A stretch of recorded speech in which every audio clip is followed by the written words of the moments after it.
All right, I think I figured this crazy thing out. All right. Let's see.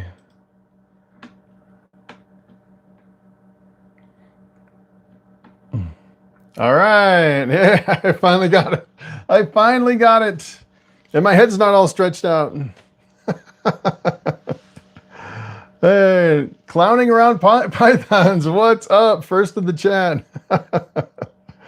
Yeah. I had to cut out. I was like, my head was stretched. My volume was like rerouting to my Bluetooth. It was like, what's going on? I have no volume.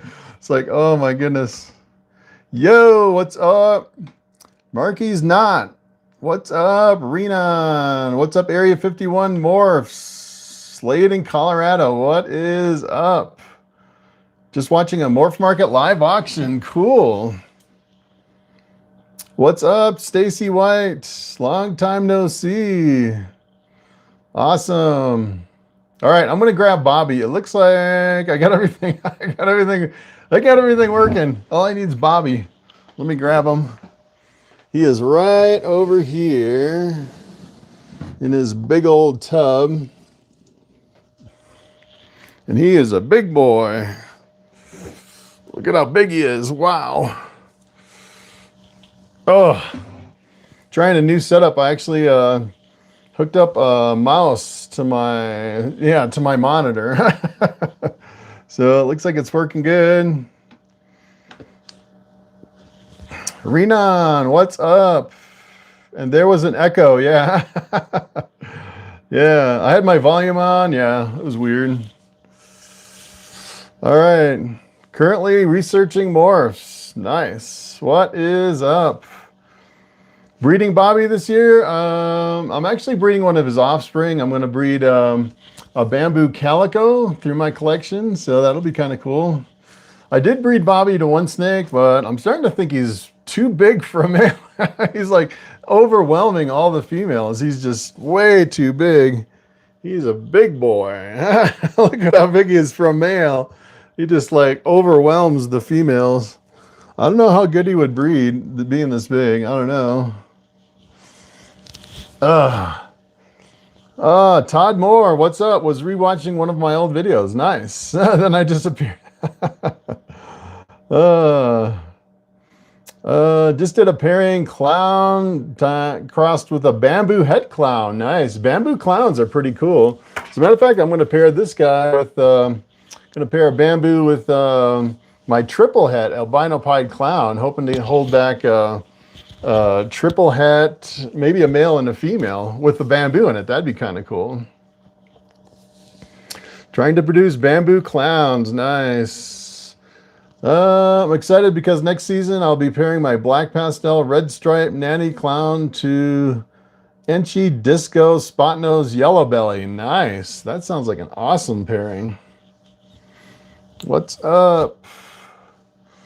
Everyone hit the like, please. Thank you, Heather Bruner.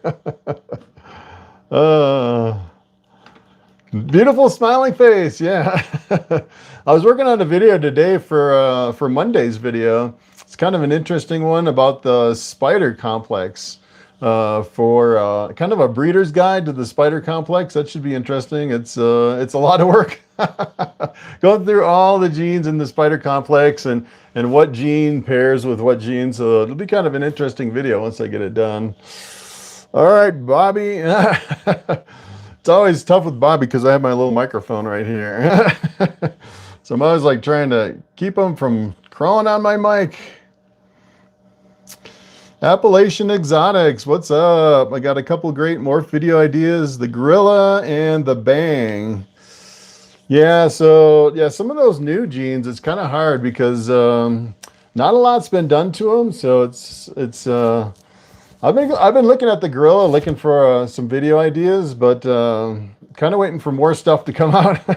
There's a lot of kind of hidden genes that are out there that I think I can, like the honey. That was interesting. I'd pull out the honey. I was kind of looking through some of the old stuff that I didn't cover, and that one kind of popped out.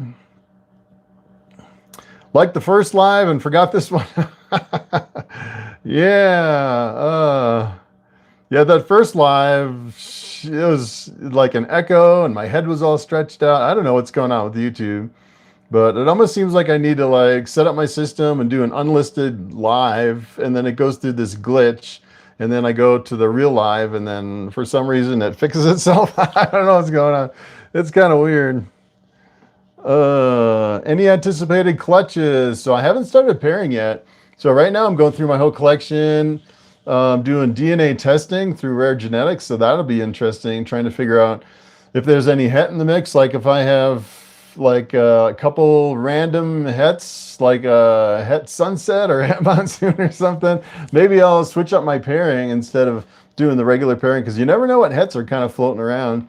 You know, and out of 60 snakes, you could have hets floating around for 10 years without really knowing they're there until they suddenly pop out. So before I pair anything up, I want to go through and do all the DNA testing.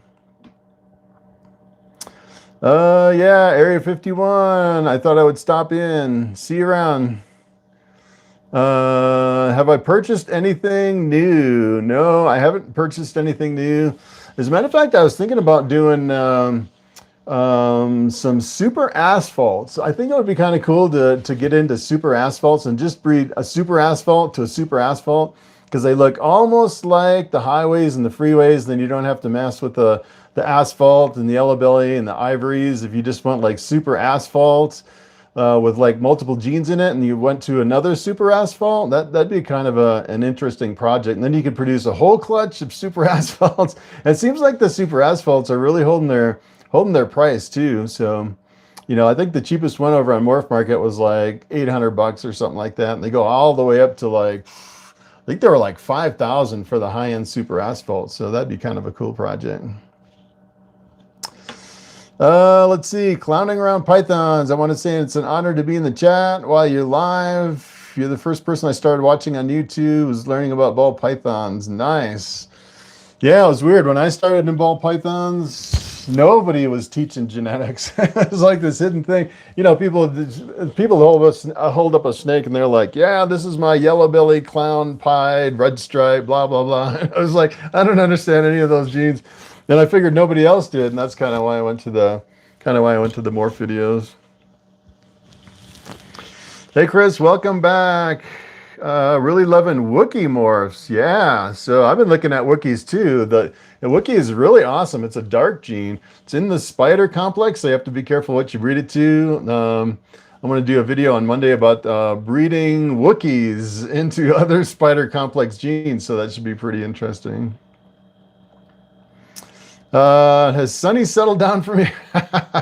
Well, I would say I don't take Sunny out very much. He's a really big snake. He's, you know, the last time I weighed him, he's probably 25 pounds. He's probably 35 or 40 pounds now. So I don't think he's going to get much bigger, but yeah, he is. When I first started taking him out, he'd like try to bite me, which is kind of crazy. He's a big snake trying to bite me. And he's really settled down to where I can move him from a tub to tub, and I could kind of move him around the snake room, and he won't try to bite me. He's pretty mellow, so he's not as crazy as he was before. Let's see. You and Olympus Reptiles got me hooked. Yeah, I was really sad to hear about Olympus Reptiles closing up shop. That was definitely shocking. All right, Bobby. I just tried to feed Bobby and he didn't eat. Now he's like looking for a rat, I think. He's kind of going crazy over here. Yeah, Lucy passed away. Yeah, it was right after she laid eggs. It was weird. And then I started feeding her rabbits. And I don't know, I fed her a rabbit. It wasn't that big. And she started breathing real heavy. And it was like a week later, she just passed away. So I don't know what was going on with that rabbit. I don't know if it was the rabbit or just the stress of laying eggs, because she laid like, I can't remember, it was like over 50 eggs or 80 eggs or something like that.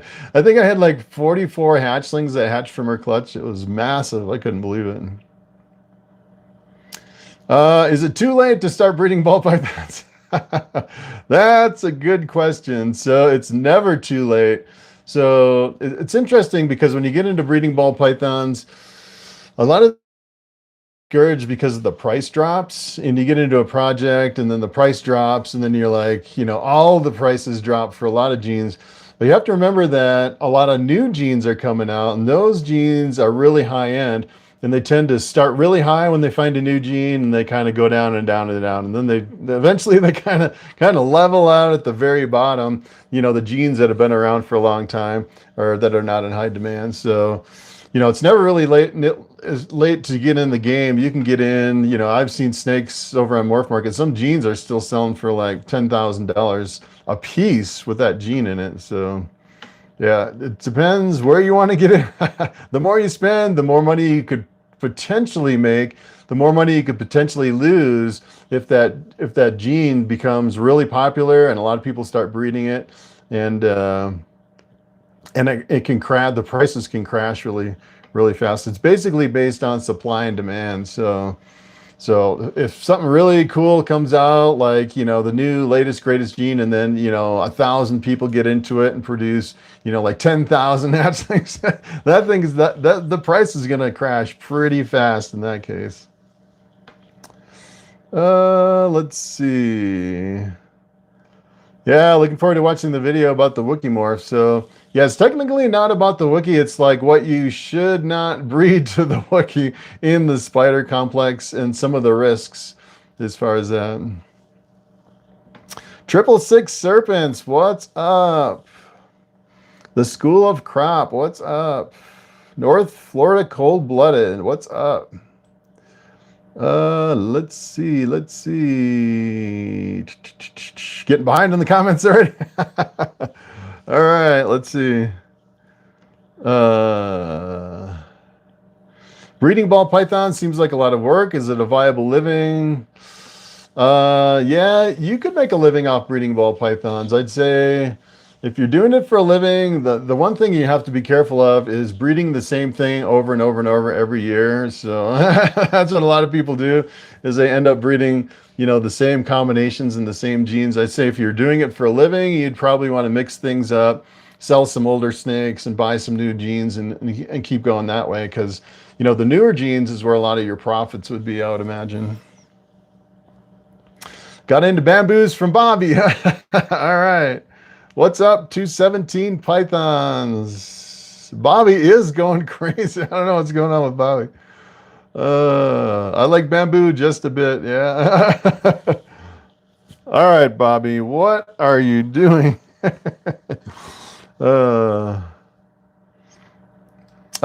Breeding is easy getting into, but actually understanding the morphs and then getting into the sales, yeah. So yeah, it's a good thing about Morphmarket because you can sell a lot of snakes over here. So it's pretty awesome to have a place where you can unload a lot of snakes.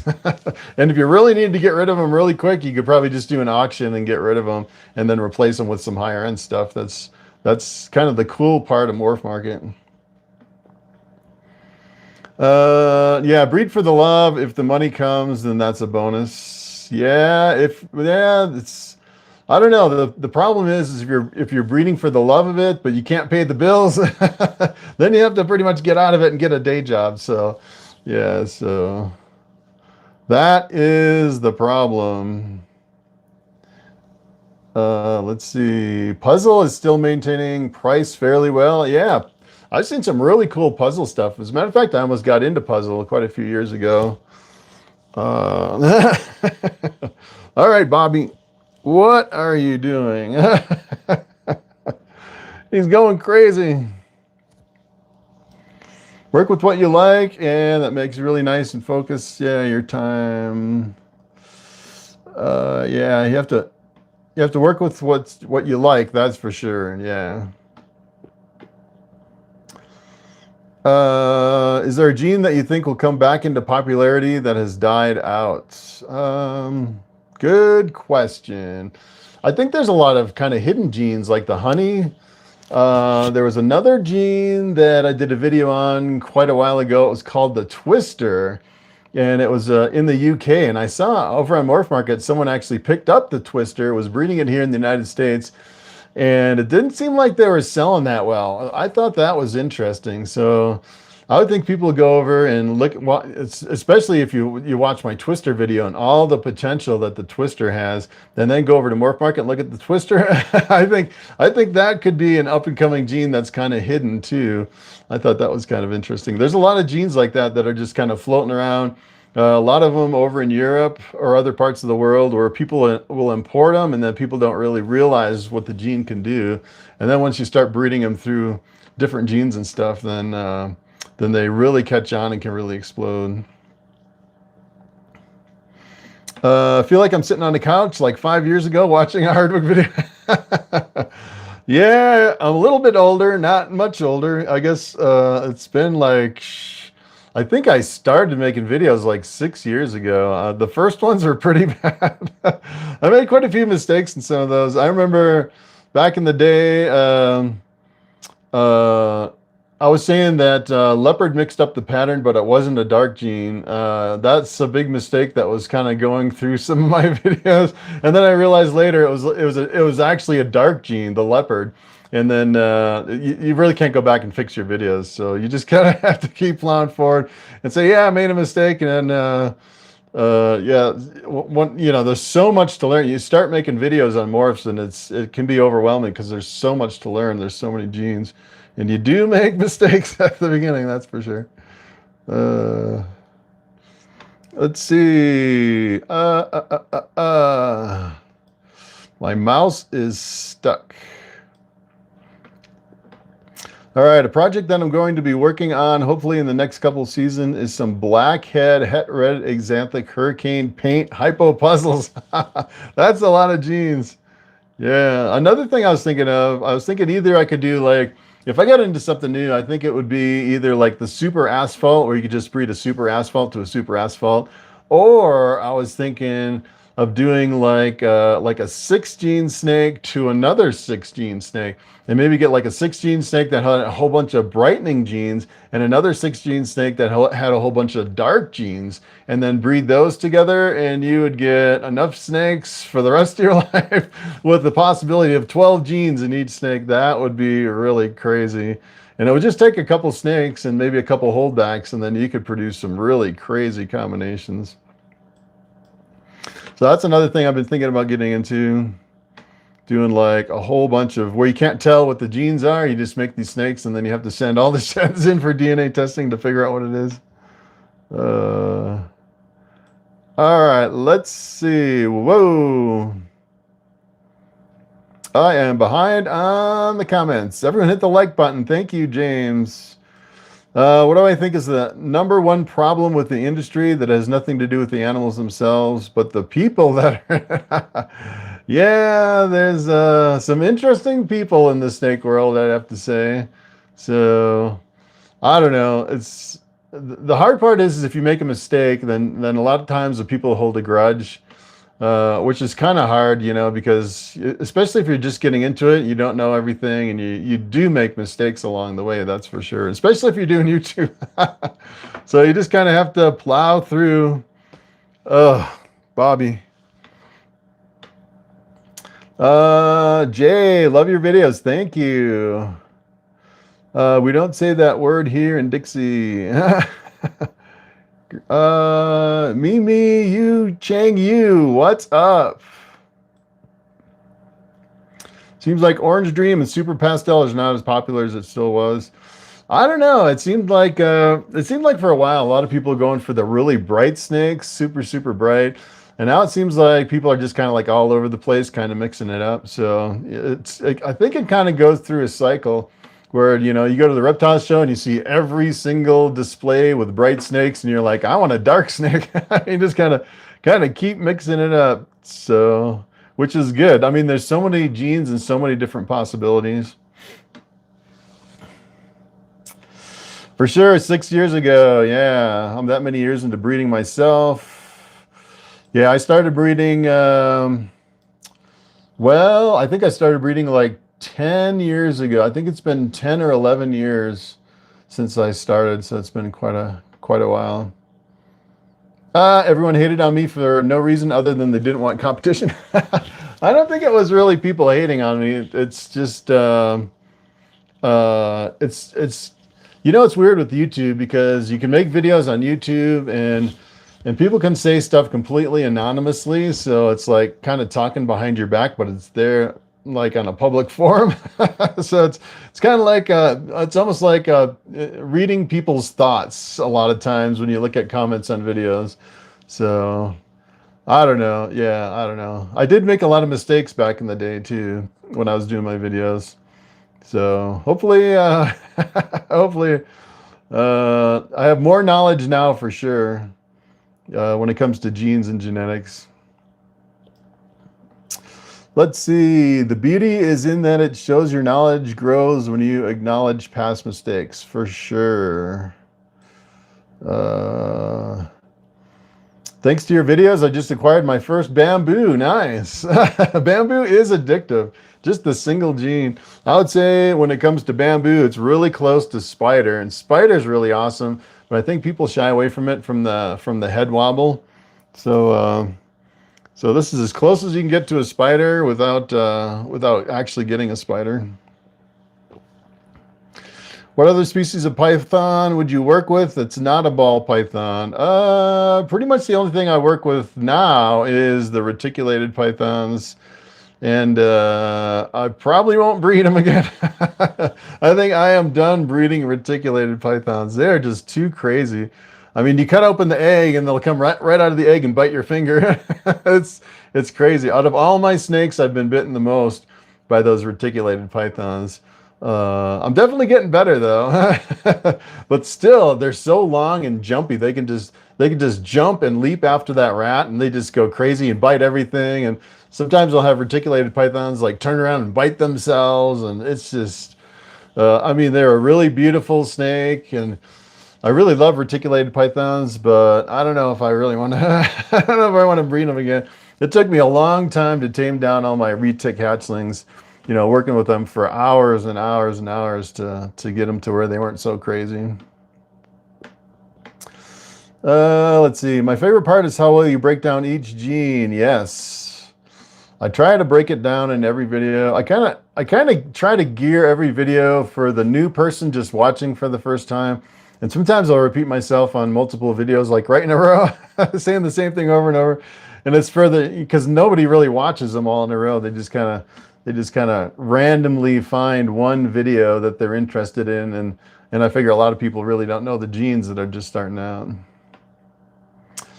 All right, the school of crop. I have a leopard, het albino, spider, het clown, pastel, yellow belly. That's a lot of genes. And a lesser. I love them all. That is awesome. I love leopard. Wow, leopard with spider and pastel yellow belly. I bet that thing looks awesome.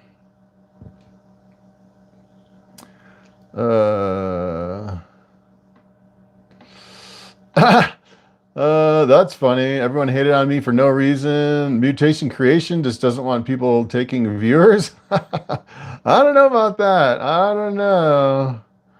There's plenty of viewers out there. I don't know if one person making videos would actually affect another person's views, because what are you doing, Bobby? Oh, Bobby. Oh. He is just, I tried to feed him that rat, and he's just like crazy now. If you refuse the rat, you're not going to eat now. That's it. He's lost out.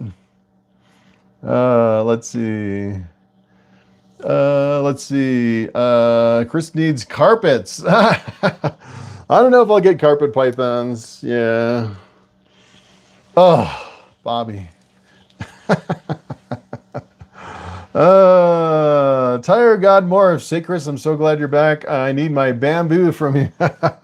Yeah, I got a whole list. I think I have a list of like probably 15 people that want bamboos, which is kind of crazy. And some of them, yeah, some have been waiting for a long time. I just haven't produced any bamboos. Let's see. I like the darker snakes personally, but if they have bright patterns, that's a bonus. Yeah. Ugh. I do like the bright, the dark snakes with the bright patterns. Those are pretty awesome, for sure. George Bennett, what's up? Do you think the clown is going out of style, or is it going to be something that will always be something that sells?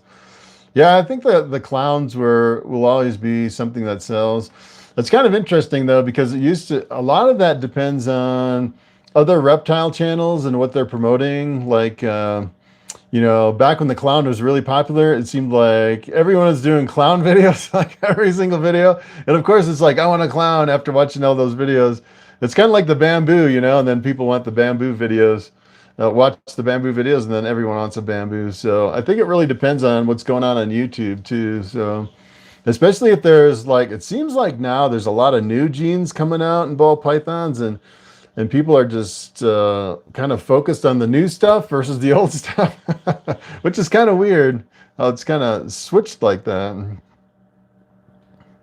Waiting for my Monarch video. Ah, Monarch. I am going to write that down. I haven't done the Monarch, really. All right, I'm going to go right over here to my to my YouTube notes with my video ideas, and I'm going to write down Monarch. I'm going to see if I made that video, and if I haven't, I am for sure going to do the Monarch.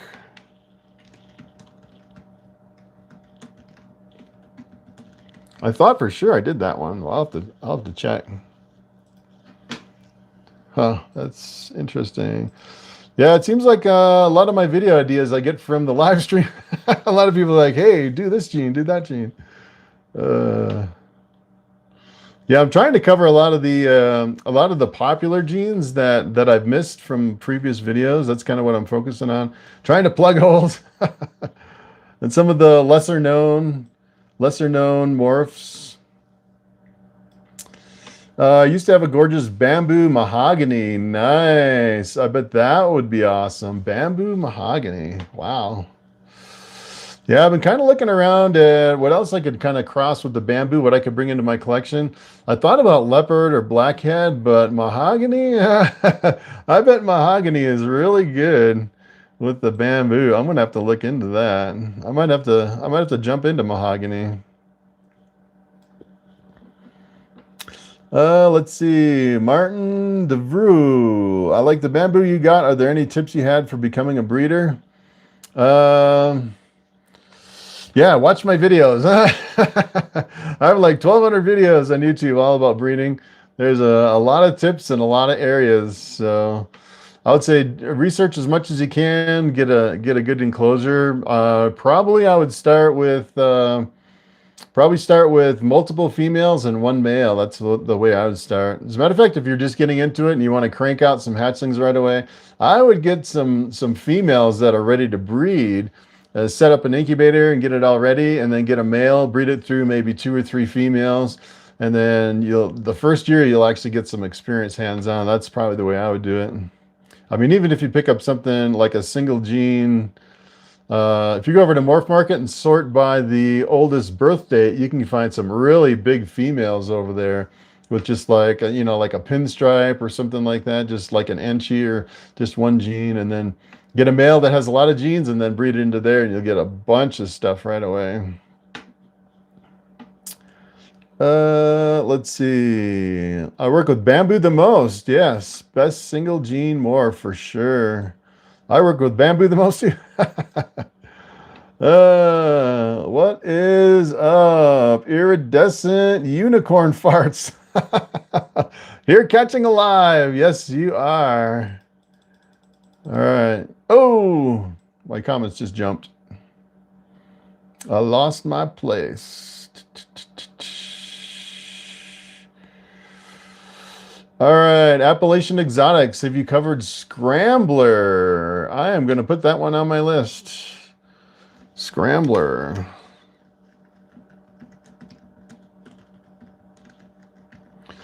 And usually what I'll do is, if I can understand the effects of the gene and see an obvious effect, there's some genes that you can't really tell. It's in a lot of combinations.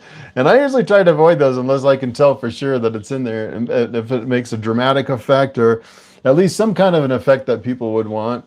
And it really depends on how many ball pythons actually have that gene in it over on Morphmarket. There's a lot of genes that only have like maybe 20 or 30 snakes that have ever been produced. And then I'm like, I don't really know what this does because a lot of people haven't really worked with it. So then it's really hard to make a video on it. I have a 2,000 gram spider female. Oh, you should see my spider male. As a matter of fact, I just fed him. He just ate a big rat just like an hour ago. So I should pull him down for you and show you that in the live stream sometime. But yeah, he's probably I don't know, 3,500 grams or something like that. He's a monster. Love the highways and the freeways for sure. I almost got into that project. As a matter of fact, with DNA testing, I might actually dabble in the highways and the freeways, which would be kind of cool. You know, now that you said mahogany bamboo, I think I might go with a mahogany. Pick up a mahogany something or other and start working it through my collection. Oh, all right, Bobby. Black and whites, yes. All right, Devin Bourne, thanks so much for all your educational videos. They were incredibly helpful as I started my collection. Yes. Hopefully, I'll keep going for a few more years. Make a bunch more videos. Try to fill in the gaps. Am I working on any piebald projects? That's from Make It Happen, MIH. So I am indirectly working with pieds. So I'm breeding my bamboos to a triple het albino pied clown. I'm breeding the bamboo to a pied to make some het pieds. So probably won't have any pieds this year, but I'll definitely be probably working it back into, you know, holding back some of the hatchlings and working that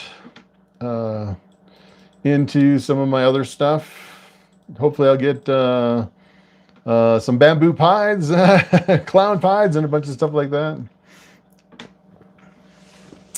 I have some awesome bamboos. My favorite is a super pastel bamboo enchi. Wow. Head is lemon yellow. Bobby is like, oh, all right. Whew. I'm putting Bobby in my lap. All right. Bobby's down for the count. Let's see. Interesting about the scrambler. No one was identifying it. Huh. It's up in Canada. I hate it on clowns because of all the hype, and I just got into clowns. That's usually what happens. Is you're like, yeah, you start hating on something, and then you're like, I think I'm going to get into it. It's kind of interesting too, because you know, you see like the reptile shows filled with something, and you know, like all clowns, and then you decide not to get into it, and then all of a sudden the reptile shows there's no clowns, and it's like, hey, maybe it's my opportunity to to jump in this project that nobody else is into. So yeah, it's weird how genes just kind of circulate through the, you know, the you know, I guess popular opinion and the popularity on certain genes. It's pretty wild.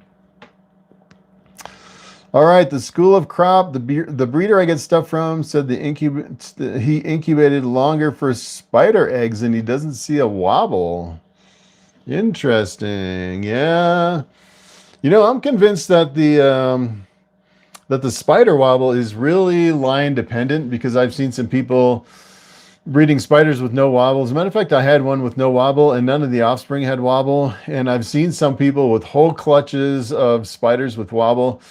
I think it's kind of genetic to the line of the spider. I think that's why they say if a spider has wobble, you shouldn't breed it. It's pet only, because you are more likely to produce offspring with a wobble. I don't know about incubation. I've heard some people say they think it's an inner ear problem, deformity of the inner ear, which is kind of interesting. You would think that if it's an inner ear deformity, that it could be genetic, because I know, you know, like the size of your ears is kind of genetic. So maybe they're onto something, you know, when they're saying it's an inner ear problem and it's passed down through certain lines of spider. I'm not sure about the incubation though. That's kind of interesting. I've heard that before. Let's see. Have I had a chance to check out the Bambino or the Cosmos? Let's see. I have Cosmos on my list. I will add Bambino. I got a whole list of possible videos. I'll see what I can actually do. If I can understand some of these genes, and if I think it's, something, people would be interested in. Sometimes it's hard to kind of understand certain genes, especially if they haven't really been worked a lot. Let's see. Trying to work blackhead into bamboo. That's pretty awesome. I have a dark bamboo.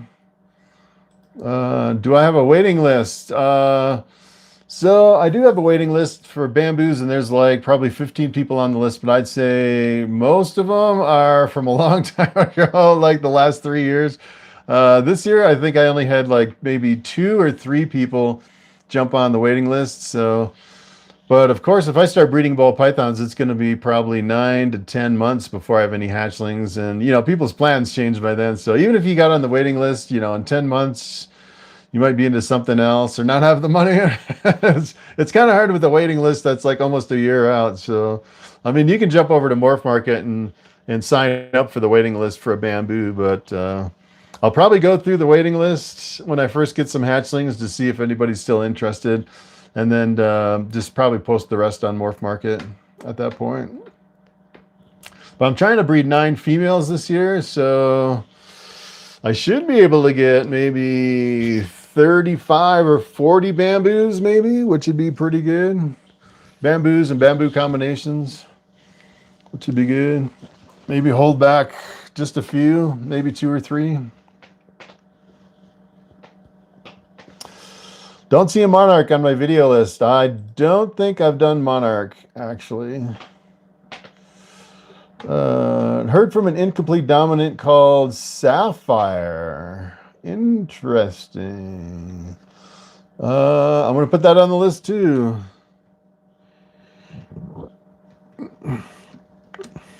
The Sapphire, the Bambino. And some of these are just coming out. Usually what I'll do, like I did with the honey, it actually first came out when I started posting videos about 10 years ago, and no one really knew anything about the honey, and a lot of people haven't really worked with it. That's why I finally did it, because there's enough over on Morphmarket to where you can actually see some potential, and pretty much it's a pretty awesome gene. I just couldn't believe that people haven't really discovered it yet, which is pretty amazing. I'd say haven't discovered it in mass. Next thing you know, all the reptile shows will be full of honey combinations. Do I have a video on Stranger? No, I don't have Stranger. I don't. Not sure. I think I might have done Stranger. I'll put it on the list, but I think I actually did Stranger. Actually. Papa Slim's Python, big fan. Watch your videos all the time. Nice. Yeah, I kind of made them for timeless content.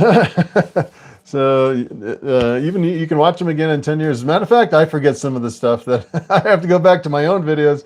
I'm like, what genes are in the blue are the cystic complex?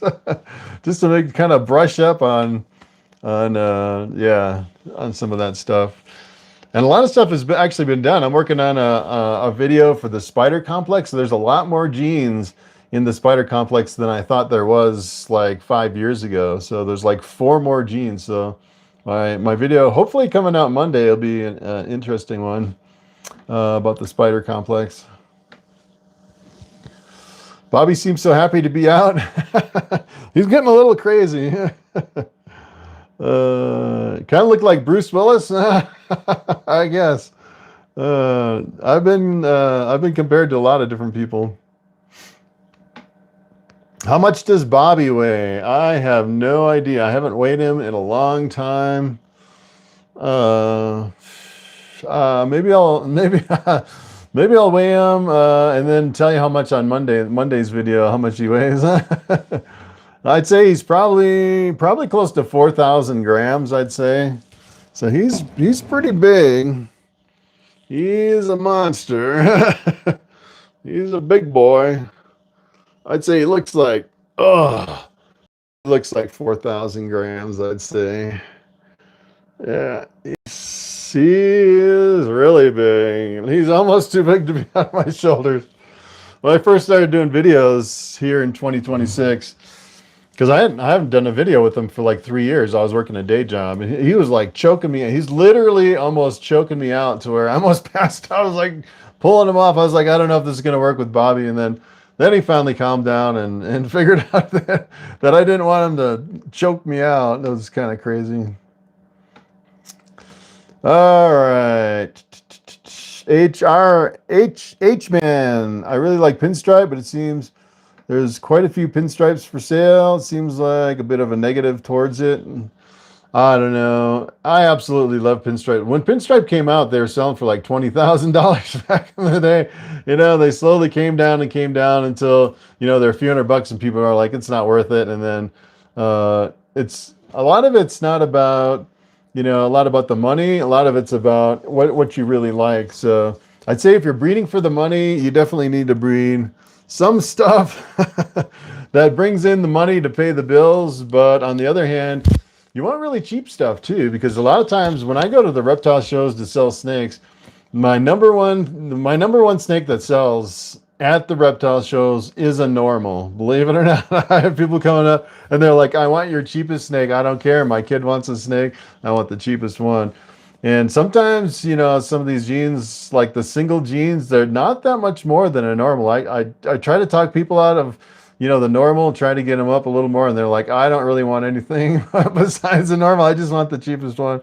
So it's weird because, you know, I'm going with all these bamboos and all these combos that look really nice, and like the first 5 sales are all normals, which is, I did not expect that when I went to the reptile shows. It was kind of crazy. Working on Desert Ghost clowns. I noticed a lot of people are working Desert Ghost into a lot of stuff. I could not believe it. That was one of the surprises coming back, you know, after 3 years. It's like, wow, everyone's got all this Desert Ghost visual stuff, which was pretty amazing that people were really focused on Desert Ghost. Chris Bobby chat, I got to get ready for my live show. All right. See you later. A couple people have asked me if I do a live show, but yeah, I don't know. Yeah, it seems like it's hard to do like collaborations on anyone else's channel because especially putting out videos every day and then a live on Saturday, taking Sunday off to do laundry and everything else. That's like a full-time job for sure, making videos. So yeah, that's pretty much what I do for work. Make videos and sell snakes. So trying to grow my channel. It's been like stuck at 70,000 for a long time. Kind of the weird thing though is I took 3 years off and I gained like 20,000 subscribers on my channel. And I think a lot of those were from my duck videos. A lot of people watch my duck videos and my cow videos and they subscribed.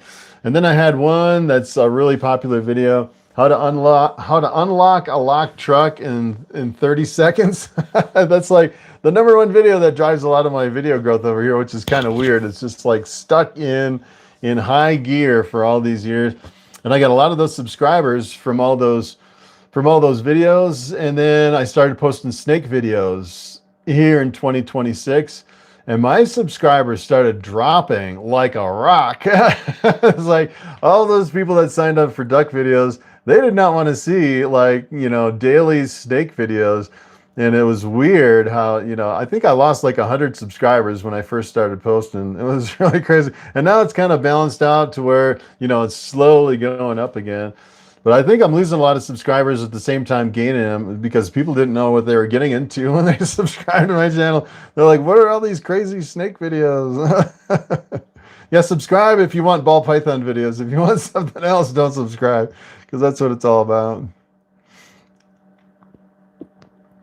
Let's see. Would love a killer bee just for a pet. Yes. Yeah, so killer bee is a super pastel spider. Really beautiful snake, but yeah, you'd have to get one without the wobble for sure. Yeah, if you could find I don't know. I had a spider and I bred it because people are just asking me for spiders. You know, people at the shows, they're like, hey, I want a spider. I can't find one. So I bred my spider one year, which is kind of crazy. I probably won't breed spiders. I won't breed champagnes either. Of course, I don't have any, I don't have any spider or champagne in my collection. Yeah, add more genes to the spider, which seems to really cut down on it. Yeah. It'd be interesting to see if people could figure out the spider. You know, if they could say, all right, if you add, you know, 4 genes to the spider, you'll never get a wobble or something like that. And then you can like arrange your breeding to figure out a way to like stop the head wobble on the spider, or like absolutely guarantee that you wouldn't get it. So far as I know, no one's actually have figured it out. All gas, no brakes. Hey, Chris, glad you're back doing lives. Quick question. Have you heard anything about the Spectre morphs? Spectre. Well, the Spectre is Spectre's in the blue-eyed leucistic. I think I did a video on the Spectre actually. So yeah, I think I do have a video on the Spectre. Pretty sure. I better write that one down too. Spectre, I'm pretty sure.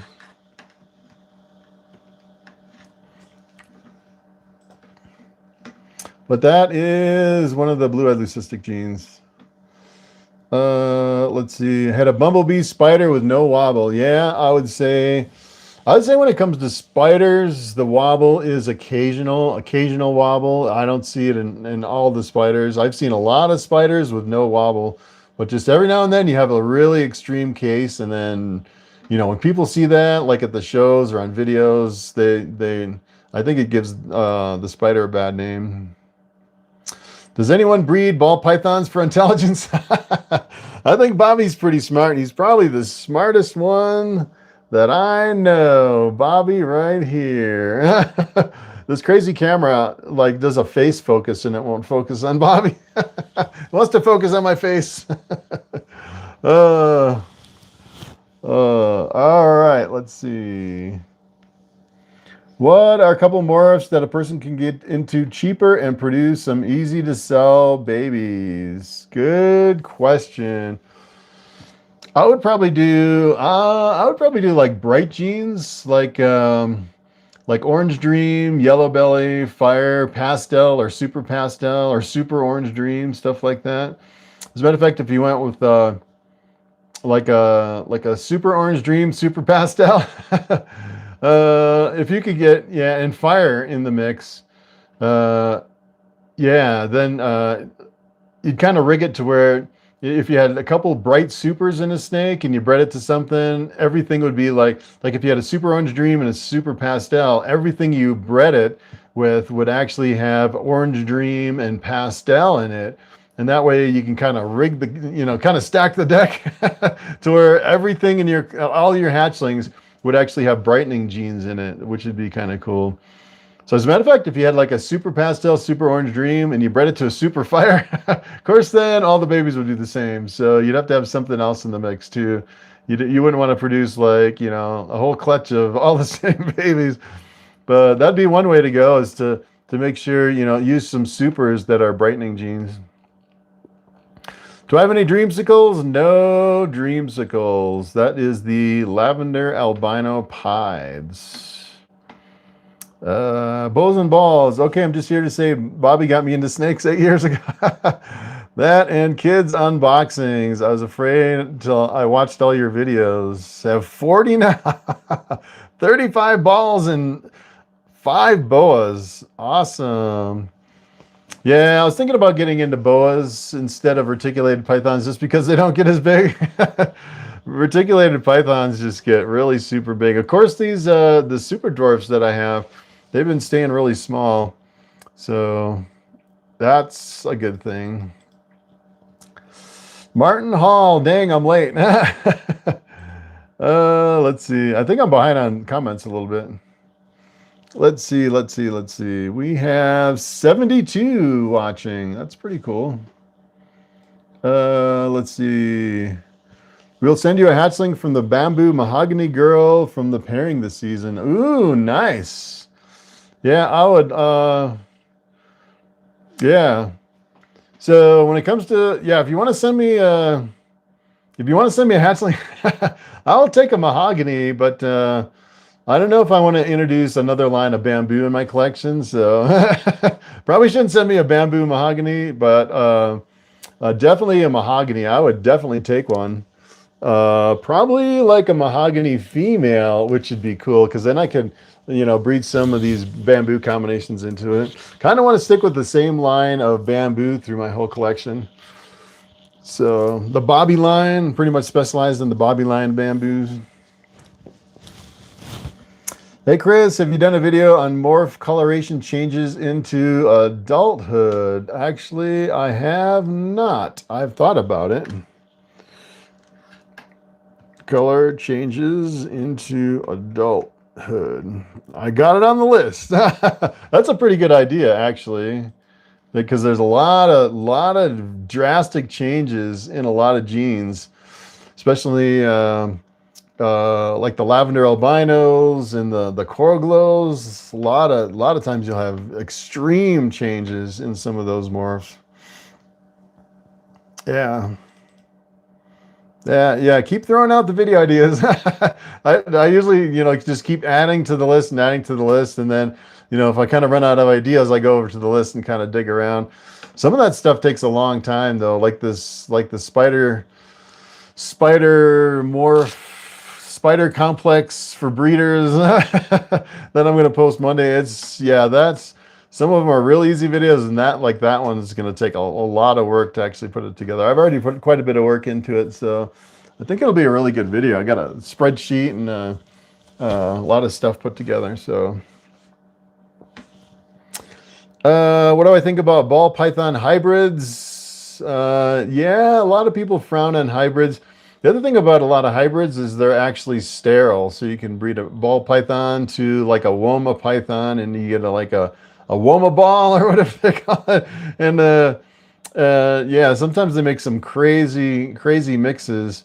But I always thought it'd be interesting is if you could actually get one like a hybrid between two snakes that was still viable and would still work the ball python genes into the hybrid. You could start a whole new craze over, like, instead of ball pythons, you could have this crazy hybrid and have all the genes into the mix in that hybrid, which would almost start like a whole new industry, which would be kind of wild if you could actually do it. That'd be kind of an interesting project. All right, Chris is awesome. Thanks. Hello, let's see. Whoa. Don't forget to hit the like and subscribe. Thank you, Mystic Mountain Morris. Yeah. Let's see. I'll be watching Monday. Let's see if you remember to weigh him for us. All right, I'm going to put that on my list. Weigh Bobby for Monday's video. All right, it's in my YouTube notes. I got it here. So yeah, I appreciate all the video ideas. Let's see. All right, we are pairing an albino het red axanthic gravel pastel to the bamboo mahogany. Nice. That is awesome. It's a lot of genes. Michael Blanca, so glad to see the awesome comeback. Really missed your content. Yeah, it's I would say it was a difficult ramp getting back into the grind and videos, and kind of changed my sound, my setup, my whole system. We got my monitor over here and my camera and my wireless mic. It's all completely new. that was driving me crazy trying to figure it all out. So I think I got it pretty good. It looks pretty good on the video and sounds pretty good. Kind of got it dialed in. Got new lights. So yeah, that was. I was trying to make a better video quality than I had before. As a matter of fact, I pulled out my old camera and I started taking some. Started doing like test videos. I was like, you know, this camera really is pretty bad. My old camera, I just couldn't do it. I paid a lot of money back in the day for that camera. I think I paid like $800 or $1,000 or something, which is crazy. Let's see. What weight do you recommend for males? The lightest male that I bred was 500 grams, believe it or not. Actually, when the Scaleless Head project came out, I bought a male Scaleless Head of 500. I think I bought him at like 300 grams, grew him up to like 500. And I actually put him on like a 5,000 gram female, and that female actually laid eggs. I could not believe it. Most people recommend, I think most people recommend like 1,000 grams for your males. So I'd say 500. You're kind of pushing it. The other thing is what I actually started doing in the breeding. I think like after I was in it for like 2 years, I'd have females that wouldn't lay eggs. And what I actually started doing is I would take like one male and I would move it through all the females, and then at the end of the season, end of the breeding season where I was pairing up snakes, I'd take another male and kind of run it through my collection as a cleanup. Like I'd take a bamboo and just run it through like a 1,000 gram male or 1,200 grams, something that was an appropriate size, and I'd run it through just to make sure that if that male was too small or too big, or not really breeding with the females. The other trick I used to do is at the same time I put the male with the female, I would actually take a watering can like you water flowers with, that has the round nozzle with the little holes in it. And I put some warm water in there. And when I put the male in with the female, I'd water them both down. And they would it was weird because they would sometimes they get defensive or scared or something. But when that water hits them, it seemed like they would both kind of be in the same attitude of not being scared or not being defensive or anything like that. And it seemed like it really helped when I was breeding, kind of following the breeding pairs around with my watering can. Just when I paired them up, I just kind of sprinkle them with water, and I wouldn't sprinkle them any other time except when I first paired them up. And it seemed like it would really work, which was kind of interesting. Let's see. Seems like that's a fun way to make a living. Yeah. Breeding snakes and making videos. I'm about to start working with Hurricane. What other morphs should I throw in with it? Interesting. Yeah, that's one of the questions a lot of people ask. What should I work with? Out of the 200 plus genes, what genes should I work with? I would say it really depends what you want to do. Some people want to go with the dark morphs. Some people want to go with the light. Some people want to go for the money. Some people... another good way to do it is go to some of your reptile shows and see what people have. If people are breeding hurricanes at your local reptile shows, if you sell at the reptile shows, see what they're actually making, and maybe just have a talk with them, see what genes are in their collection, and use different genes. So you don't want the same exact snakes as 3 other tables, because then it's kind of like a cutthroat business, and then you're just arguing over price basically at that point. So that's one of the reasons I got into bamboos, because I kind of looked at the reptile shows. Nobody at the time was breeding bamboos, and every now and then I'd see like a bamboo combination that didn't look like a bamboo, which is kind of interesting. But yeah, I would say if you're doing reptile shows, look at the shows, go to a couple of shows and see what people are bringing to the shows. Because more than likely, they'll breed those again and again and again. You'll see them at multiple shows in the spring and in the fall, and you really don't want to compete with those guys. So, let's see. RG Venom. Can you make a video for the same morph, but a different name? I heard Hypo and Ghost is the same morph. Yes. Hypo and Ghost is the same. And then there's the Orange Ghost. As a matter of fact, I have a video on all the different ghosts. There's I can't remember the other ghost. There's the orange ghost. There's one, the green ghost. I believe it's the green ghost that's not compatible with the ghost or the orange ghost, but the orange ghost is compatible with the regular ghost. And they're all called hypo and ghost. So yeah, it is pretty confusing with the different names. How many times do I pair up and for how many months? Good question. So normally I'll pair up like for 4 days. I'll put the males with the female for 4 days, and then I'll separate them for a day, and then I'll feed on one day, and then I'll give them a break after the feeding, because I've actually had sometimes when I feed and then pair them up again, I've had regurgitations. So a lot of times right after you feed, you want to wait at least a day for them to kind of digest that food before you actually pair them up again. And I was just going like 4 days on, a day off of feeding, and then a day off, and then 4 days on. Usually I would like move to the next female and just kind of move I had a whole schedule. I'd keep it up. And every day I'd come down and just kind of look to see what I'm pairing up. And kind of, usually I'd take like one male and I'd cycle it through usually like 2 or 3, maybe 4 females if it was a really exceptional male. That's kind of how I did it back in the day.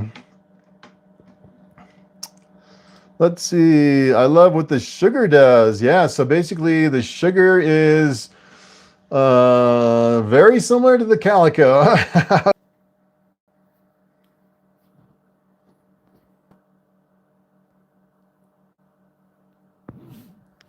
All right. All right, so this is I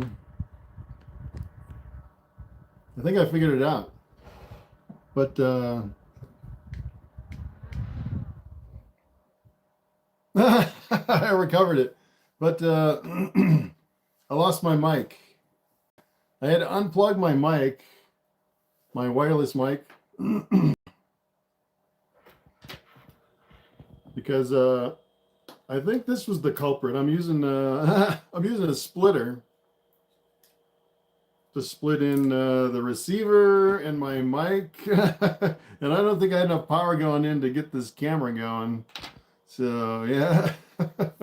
Can you hear me okay? It's probably not as good. I'm back. I made it. Testing 1 2. Can you hear me?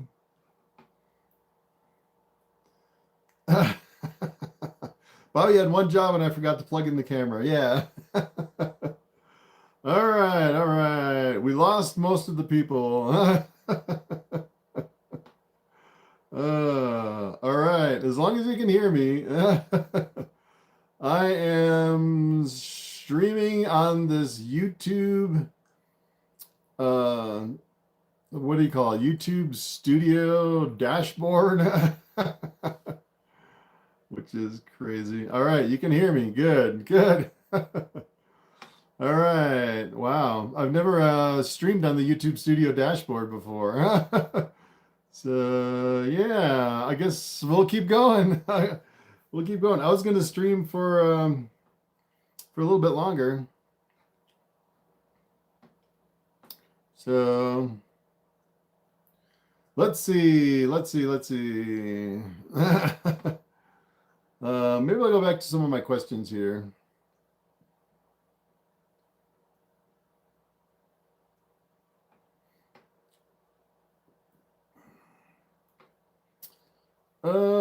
Let's see. Wow. I was way behind on the questions. All right.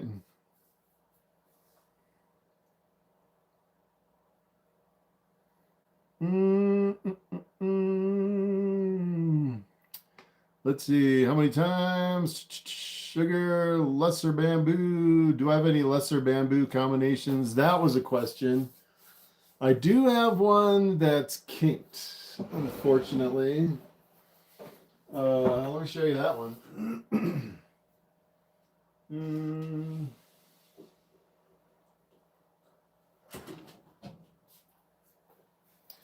So take a look at this. This is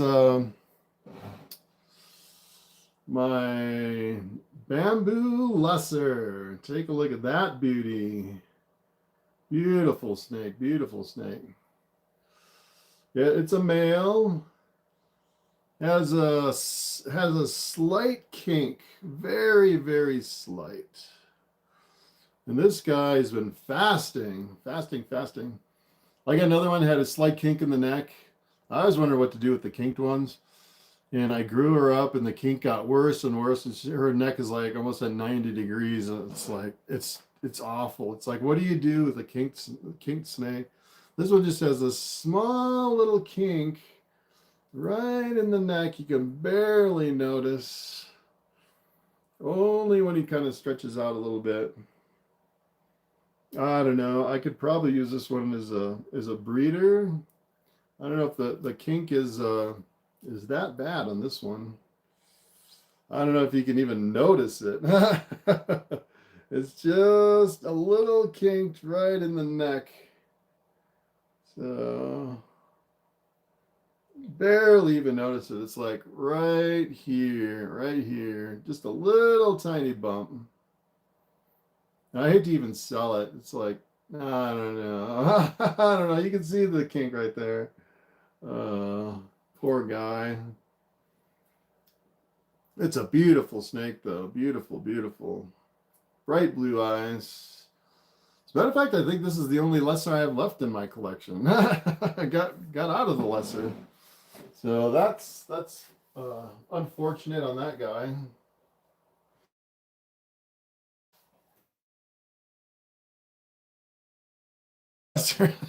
I've seen kind of what the honey can do.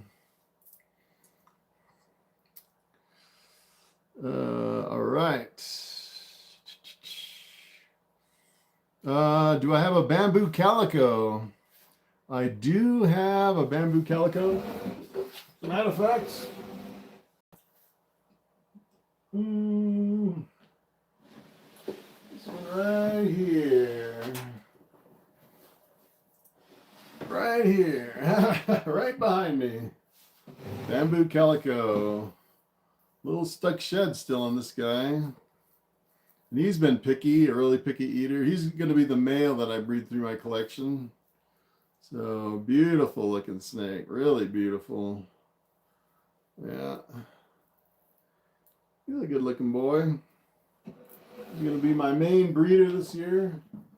I actually just sent his shed off for DNA testing. So it's going to be one of the ones that I'm going to do the DNA testing on. Let's see. Also, video ideas showcasing all snakes and their genes. All my snakes. Yeah, that'd be a long video. I have like 60 snakes. That'd be like a 2-hour video at least. I thought about going through all my snakes, but I think it'd just take too long because that's like 1 minute per snake would be a whole hour of content. I was thinking maybe just doing like, my like one rack at a time and another rack and then like this rack behind me because I have a lot of snakes, especially my multi-gene snakes. Let's see. Bumballs. Do I have any desert ghosts? I have some het desert ghosts. No visuals. I do have one desert ghost. It's actually posted on Morphmarket. Let me show you that one. Might as well show some snakes.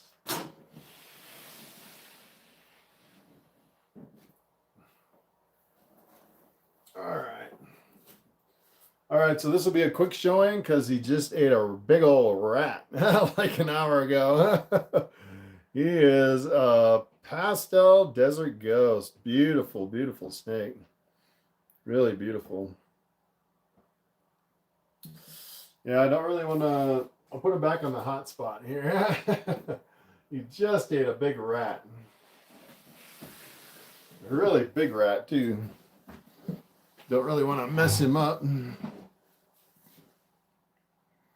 Alpha Meta Derivative. Hey, legend, what's up? Can the Volta be bred safely to a normal sized ball python? Monsoon Volta. Yeah, the interesting thing about the Volta is it's a region specific, not really a gene. It's just kind of like a region specific trait.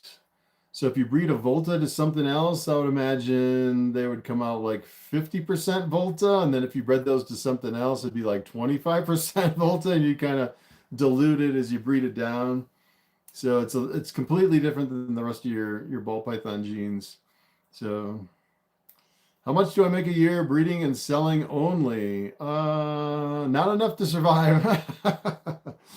YouTube is well, I have quite a few sources of income. I sell snakes. I do YouTube videos. I have Amazon affiliates. So if you click on one of my Amazon affiliate links and go over to Amazon, I actually get a commission on everything you buy within the next 24 hours. So sometimes it's a lot, and sometimes it's nothing at all. So lately it hasn't really been. Everything's been way down since I've had a day job. My Amazon affiliates have been down. I haven't been breeding, just been feeding snakes. So I've been, spending about $400 a month for the last 3 years, just going in the hole, just keeping these snakes alive. So yeah, but I'd say it really depends on my breeding success, how many bamboos I make, how many bamboo combinations. Sometimes I'll breed a bamboo to something else and I'll get, 90% normals, and that cuts into it too, I'd say. So I remember one year I had almost all normals, all my bamboo combinations. It was one of my last years. It was pretty bad. Do I do a mentorship program? I've never done a mentorship. That'd be kind of interesting to have some kind of a mentorship. I guess my mentorship is here on YouTube. If you have any video ideas, I'll do those videos. I'd like to see the shed skin test results on your possible Mojave. As a matter of fact, I haven't tested that one yet because it hasn't shed, but it is on the schedule. I'll definitely be testing that one. I was wondering because I might want to start doing it myself, doing it only as for pets, keeping as pets. So yeah, that's normally what you do is you do it for, just, as you keep snakes for pets, and then you jump into the breeding. So I would say the breeding will at least hopefully offset your feeding costs, I'd say. So love the red stripe and the yellow belly and just about anything. I agree. Red stripe is pretty awesome. Love to get some red stripe. Yes. Are there any morphs that tend to get bigger than most? The Voltas definitely get bigger because it's a region specific where the ball pythons tend to be much bigger. A lot of times in the Voltas, you'll know you have a Volta because the head will be bigger. The head and the neck will be really big, and a lot of times you'll know you have a Volta. Let's see.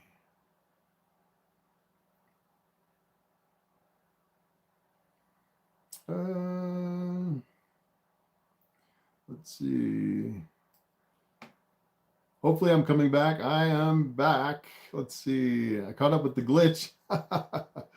All right.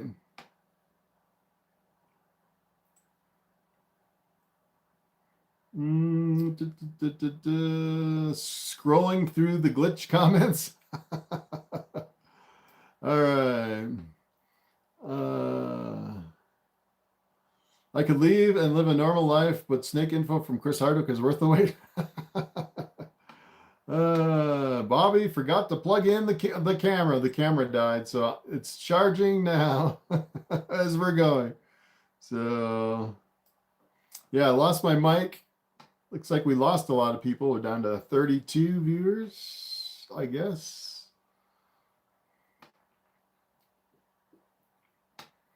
Let's see. All right, I have a bamboo specifically so we could name it Billy after Bobby. Billy Bob, yeah, Billy and Bobby. Yeah, it's interesting because I went to a lot of reptile shows and I saw a lot of bamboos on a lot of people's tables, and none of them looked as bright as Bobby. They're all like muddied out, which is weird. It's just like Bobby's line is really super bright compared to all the other bamboos that I've seen, especially at our local shows. Of course, I sold a lot of Bobby ball pythons back in the day, about 3 years ago, 4 years ago. So I'd imagine at the shows there's probably brighter bamboos now because people have been working with them. Yes, I recovered. I am back. All right.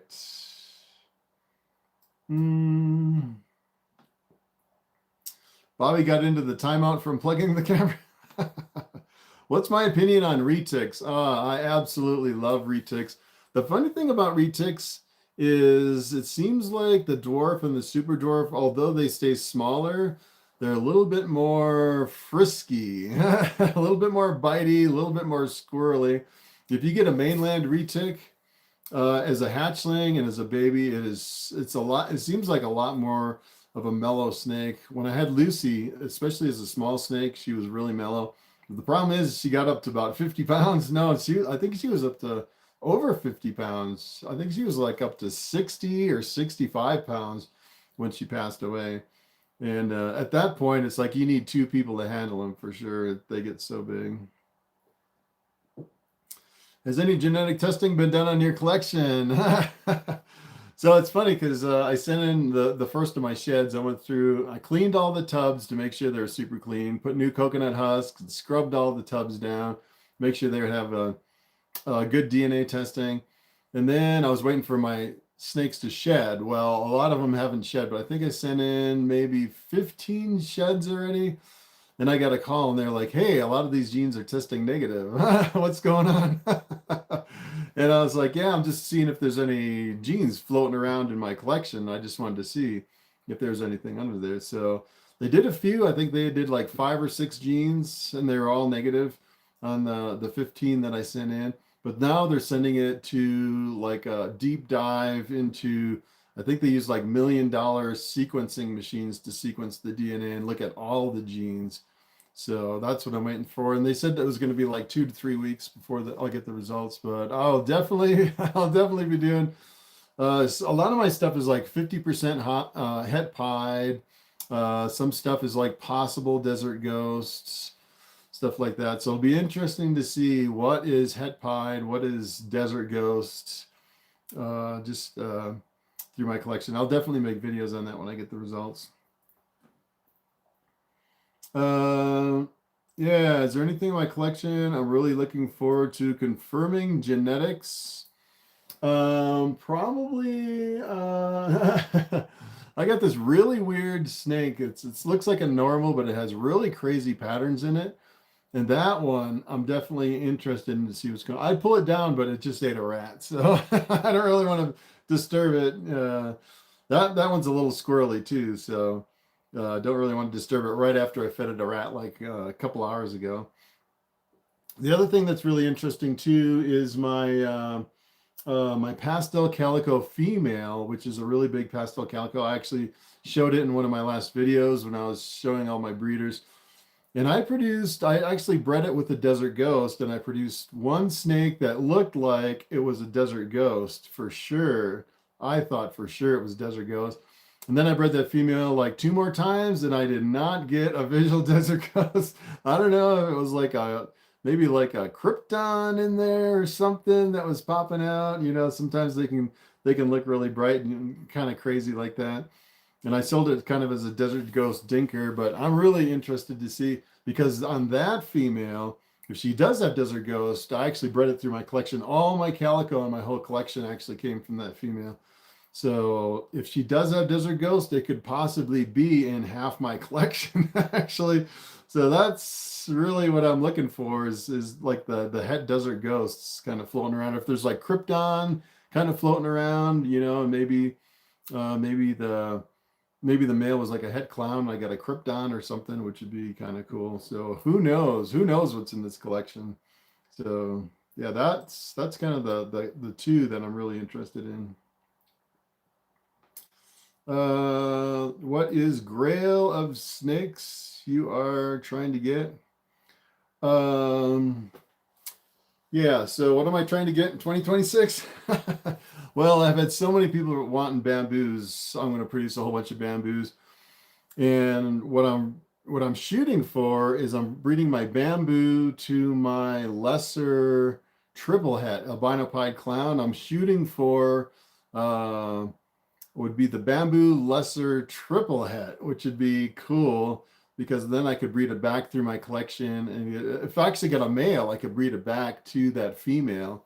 And that would be cool because then I could get some bamboo clowns, bamboo albinos, bamboo pies, a whole bunch of stuff, which would be pretty awesome. And of course, if I hit all the genes, then it'd be a white snake. So it definitely need DNA testing on that one. The other one is just trying to go with multiple gene bamboos. So mixing the bamboos, hoping to reproduce my pastel pinstripe bamboo. What is that snake? Pastel pinstripe bamboo calico. So yeah, the pastel pinstripe bamboo calico, that was a beautiful snake. If I could reproduce that, I would be over the moon to hold back a couple of those. Those are some really awesome snakes, especially if you can get some hets in there too. Take that and then breed it into the other thing I'm actually looking forward to is trying to make a super bamboo, because that way, especially if it had like, you know, the pastel pinstripe calico bamboo, like a triple head or something like that with the super bamboo in there, I could actually breed it through my collection and get all bamboos and work all the other genes in with the bamboo, which would be really cool. So that's kind of what I'm going for. More genes in the bamboo. Yeah, make multiple videos of my collection. Definitely. That's what I need to do. Hey, super chat. Nice. Thank you for the super chat. From Floofers. I have a snake that was sold to me with the super ringer gene. Is it a real gene? Not the ringer mark, but the ringer gene. I am going to put that on my list, because I do believe over on Morphmarket they actually have a ringer gene, but I don't know. I don't know. I'd have to look into that one. It's been a long time since I even thought about the ringer gene. So yeah, I'll have to look into that to see if it's a real gene. A lot of times you get ringers with like your cinnamons and black pastels when you mix it with like het pied, or if you get you know, certain combinations. When I was doing the honey video, there was some in there with the ringer from the honey combinations. And I think it's just, you know, certain combinations will make the ringer. Well, you have a little bit of white coming up on the side, maybe even all around the snake, almost like a pied marker or something like that. But I don't know if the ringer is a true gene, so that'll be interesting. I have to do some research on that one. Let's see, dude, it's been a minute. Let's see, that's Essayons. What's up? The Snake Shack. Hello, Chris from the UK. Nice. All the way from the UK. We're so pleased to see you back on YouTube. Definitely make our Christmas. Nice. We have learned so much from you over the years. Hopefully I can continue to teach you more. It's like every day I try to come up with a new topic that I haven't done before, kind of with a new insight on different genes and different combinations. So I was trying to make something new, so people learn something in every video, hopefully. Do I have any colubrid? No colubrids.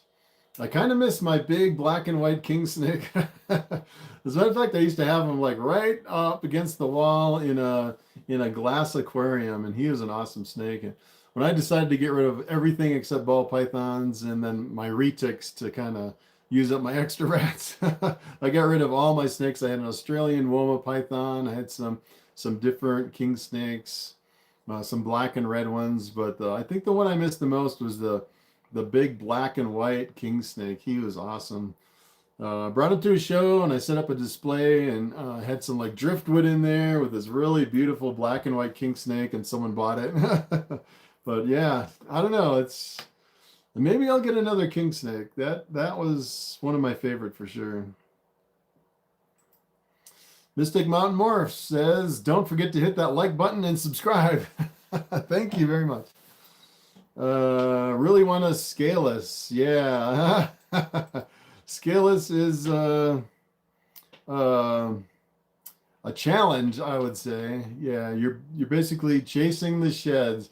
The only way you could really have a scaleless is if you lived in like some tropical climate. I think a scaleless would do. I've seen people down in Florida with scaleless with, kind of stuffing a little wet moss in the back of the tub and not having any problems. And here in Colorado, where the ambient humidity is like 16%, and I ramp it up here in the snake room. I probably ramp it up to like 40% or something like that with my new humidifier, which feels really humid, but even still with the scaleless, you're like every shed, you're bringing it to the sink and cleaning it. So if you get a scaleless and you live in a dry climate, that's kind of what you're in for, is struggling with the sheds. If you get a scaleless, I would probably go with a male. If you get a scaleless. My female just suddenly died, which is weird. And I've heard with the scaleless snakes that the females can suddenly pass away just unexpectedly. So that's kind of an interesting aspect of the scaleless too. Yeah, iffy because of their shedding. Yeah, extra maintenance is het spider. No, you can't get a het spider because it's not recessive. It's co-dominant. So, yeah. Interested in microscale. Yeah, so microscale is basically the same as scaleless. If you get a microscale, just one copy of the gene, the scaleless, basically it's a scaleless head, but it's the microscale version of the scaleless head. And they say that the scales on a scaleless head with just one copy of the gene are a little bit smaller. That's why they call them the microscale. But if you breed two scaleless head microscales together, you get a scaleless ball python. So I think it's pretty much the same thing, just a different effect with one copy of the gene. Albatross girl, what's up? I have a bamboo lesser BEL. Nice. Yeah, that is definitely one of my favorites. That's about the whitest snake you can get, because bamboos make all white snakes and lesser will make all white snakes. With they're basically both the brightest white you can get in a snake. So if you make a bamboo lesser, you're gonna get like a fluorescent white snake. It's pretty crazy. Yeah, calico is a beautiful gene. Ringers seem to be an interesting random occurrence. I got ringers with my spider calico and banana pastel. Interesting. I have made quite a few banana pastels. Never had a ringer. Oh, when you cross them. Yeah, maybe when you cross them. That's interesting. I wouldn't expect ringers. Sometimes with the spider, you can get, more or less white coming up the sides, but with that cross, with a spider calico crossed with a banana pastel, I wouldn't really expect a ringer. Some people indicate het pied, maybe. How many snakes do I have in total? Well, I think I have close to 60 snakes in total. I think I have like 6 that are on hold that I've sold. I'm just waiting to ship them. Right now, it's been too cold to ship. I was going to ship this week, but I came over here in Morphmarket and they said no insurance because I guess the FedEx hubs are in places where the weather's been hit really hard and they've had power outages and super cold weather, so they're saying don't ship right now. So, but here it's been really warm this week. As a matter of fact, down in Denver, Just today, I think, and yesterday, it's been like in the 60s, which is crazy. Super warm. So it's definitely warm enough here to ship. It's just the hubs that are having the problems. Mark M. Reptiles, what's up? Yeah, I heard about it indicating het pied. So yeah, it's interesting if you actually cross a champagne with a pied, you'll get champagne het pieds that look like pieds, which is an interesting effect with the champagne.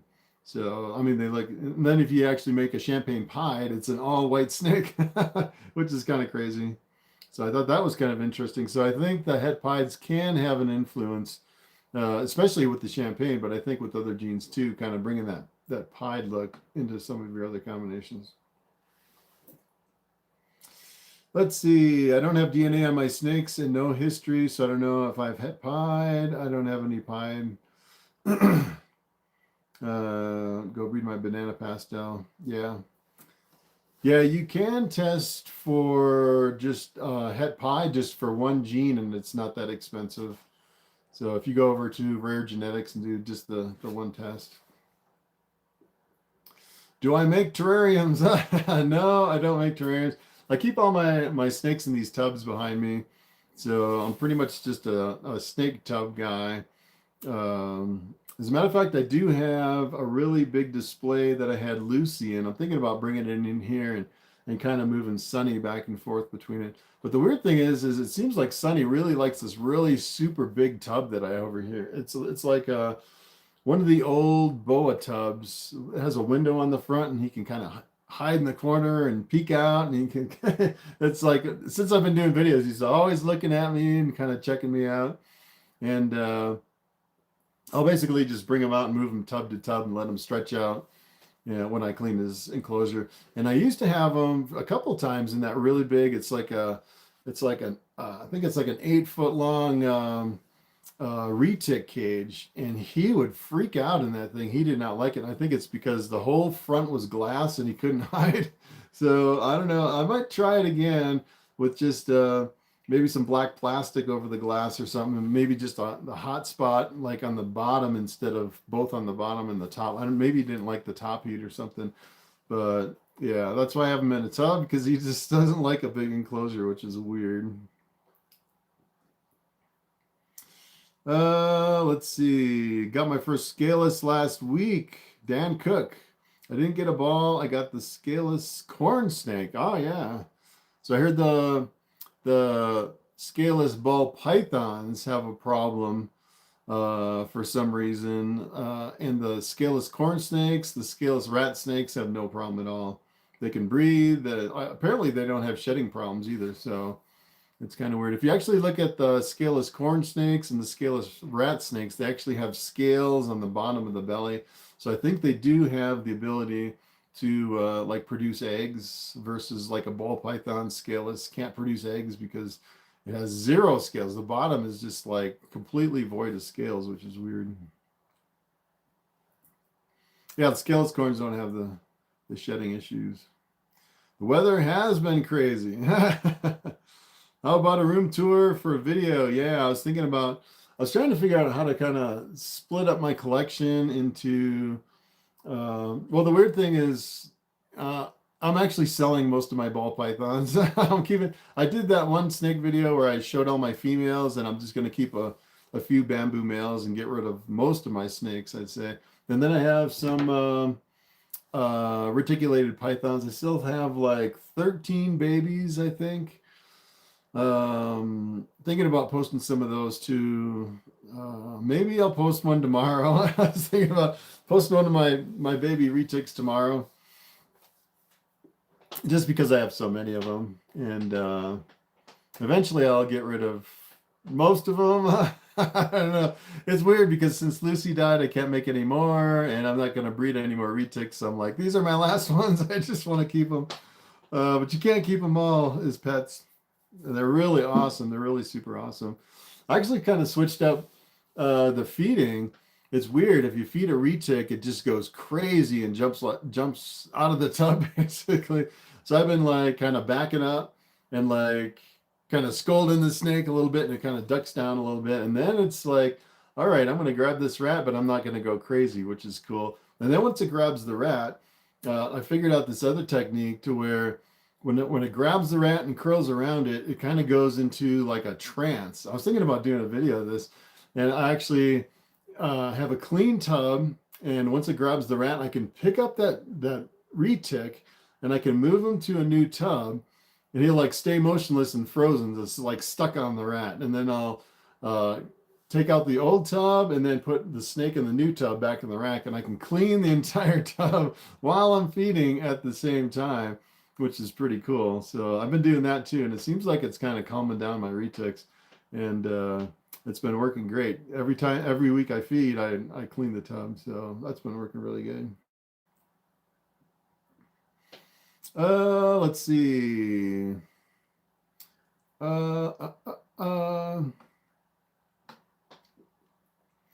Might get a pied to prove out my super GHI head pied. Nice. But I feel obligated to get another GHI pied head pied. Yeah, super GHIs are pretty awesome. Going to the dark side. That's pretty awesome. All right, Brandon. I have a gravel yellow belly pied het desert ghost het clown male and female gravel leopard pin pied het desert ghost female. What do you think? Please read this. I always watch your videos. Yeah, so gravel / yellow belly. Yeah, so that has either the gravel, I assume that has either the gravel or the yellow belly in it. So it could be a yellow belly pied or a gravel pied. And if you're breeding it to a gravel leopard pin, yeah, so you would get, you could possibly get the highways if you have gravel and a yellow belly, or you would get the super gravels. It might be hard to tell because sometimes the super gravel can look like a highway too. But boy, you have a lot of genes in here. It's a pied. They're both pieds. They're both pieds. So you're going to get pieds for sure. You may get, yeah. So if you had like a super gravel, or if you had a freeway in with the pied, I would think the pied could potentially hide the super gravels or the highways to where you might not see it in your pieds, which is kind of interesting. And then you have leopard. I'm thinking the leopard pied might be a low white pied if you actually have a leopard in the mix. I'd have to double check on that. But you have het desert ghost, het clown, and het desert ghosts. So you could get desert ghosts out of that. So yeah, if you made a like a leopard pied, would be a low white pied. Yeah, that's a lot to think about. You should actually go over and plug it into the Morphmarket calculator and see what all the options are, because it could be a little bit tricky with that.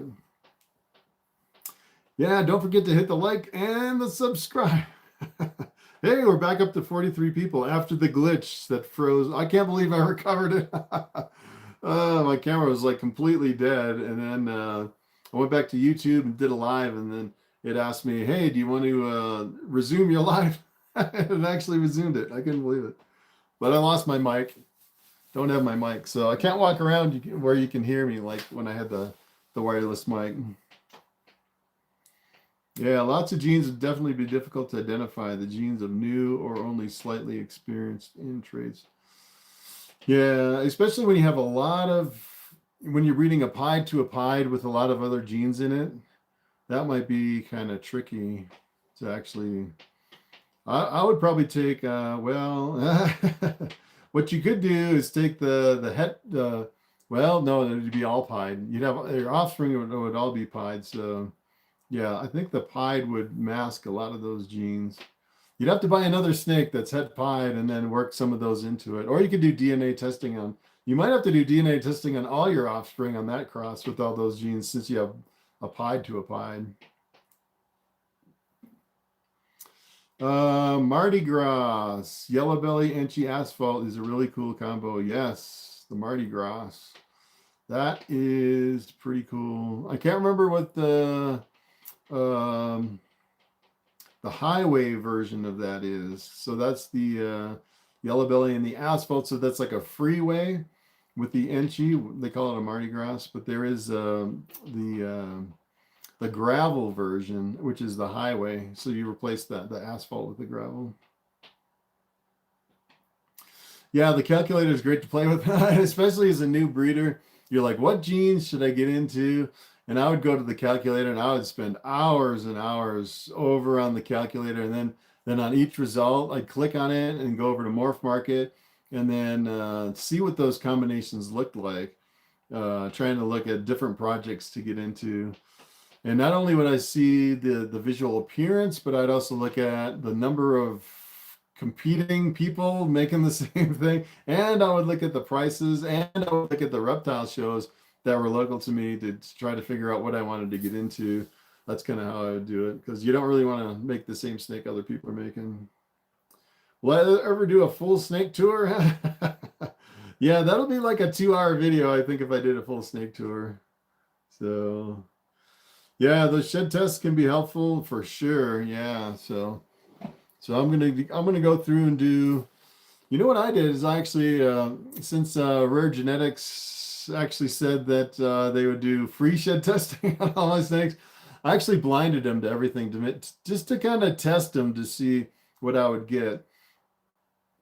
So, like for example, I know I have like a male bamboo. I would just say, that one is, Ball Python 012. I wouldn't tell them what's in there.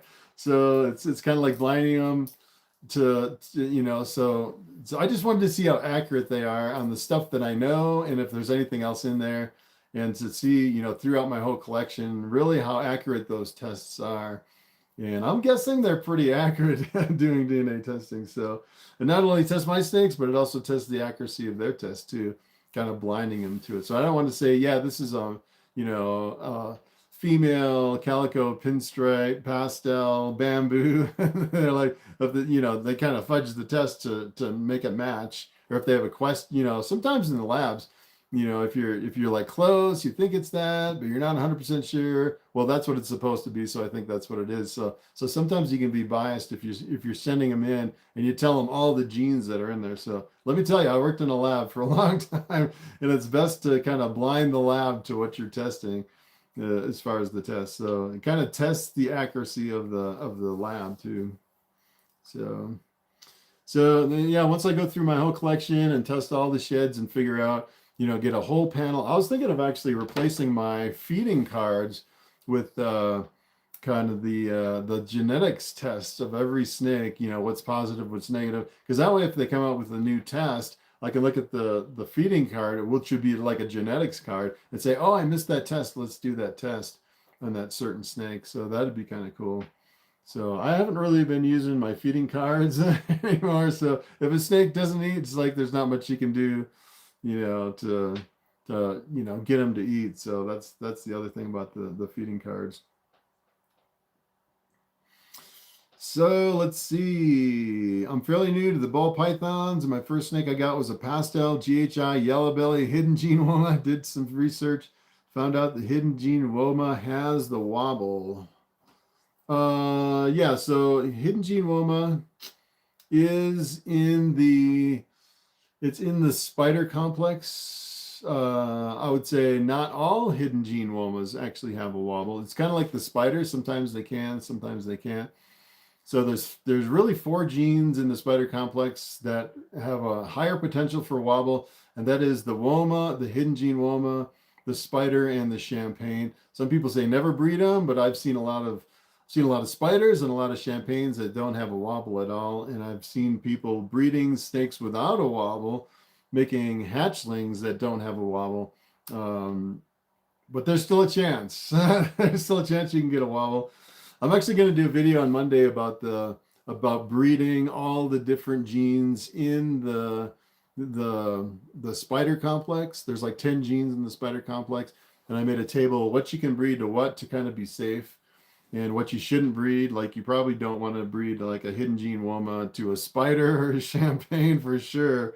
You definitely don't want to do that. So I'm pretty sure that could be a lethal combination if you breed the hidden gene woma to the spider.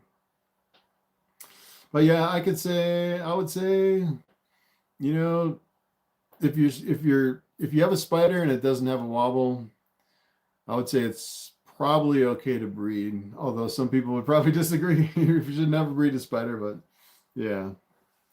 So I don't know. I don't know. Yeah, there's like a sliding scale when it comes to the genes in the spider complex too. Let's see. Morphmarket app and website is so slow and glitchy. Wish there was a better. So it could be your internet connection. I think I have Starlink here at my house, and Morphmarket is smooth as butter. The only time Morphmarket really freezes up is if I actually go to the Morphmarket calculator and try to plug in like 2 6-gene combinations. It'll kind of freeze up and kind of, stall a little bit. I think I'm just like working their server to the max. And sometimes the Morphmarket site can actually overload, and you'll get, there's too many users and it kind of shuts down for a little bit. But yeah, so as far as searching snakes and going through Morphmarket, I haven't had any problems with using Starlink, which is a super fast internet. Yeah, whether you want to work with wobble genes is a personal choice. Yeah, I would say so for sure.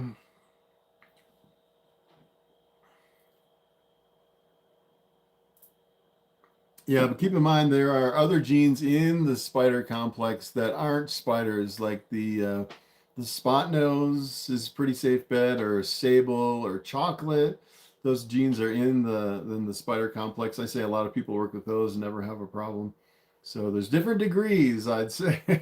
And you really want to watch, if you have a chocolate, what you're actually breeding it with, especially if you breed it to another gene in the spider complex. So if you actually took uh, a chocolate and bred it to a cypress, both of those are actually in the spider complex. So you kind of have to be careful of some of those combinations. It's actually a lilac combination if you get a chocolate cypress, which is interesting. So you kind of have to you have to know what genes you're working with and what's in the spider complex. So hopefully I'll put that video out Monday and kind of show you I made up like a whole table of what you can cross with what, which eliminates the wobble or no problem with the wobble, or a chance of a wobble, or if it's a lethal combination or severe wobble. So it'll be kind of like a reference for breeders breeding, one gene to another gene in the spider complex. It's kind of an interesting video. It's taken a lot of work. I'm still working on it. I'll have to work on it some more tomorrow to kind of nail everything down. Banana bamboo would look cool. Yeah, so I'm actually breeding I have a really big banana female. It's a banana pinstripe, and I'm going to breed a bamboo calico to it.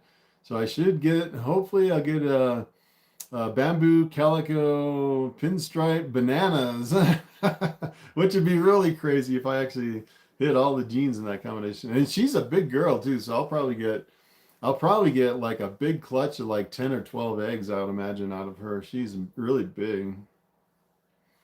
Yeah, banana is beautiful in just about everything.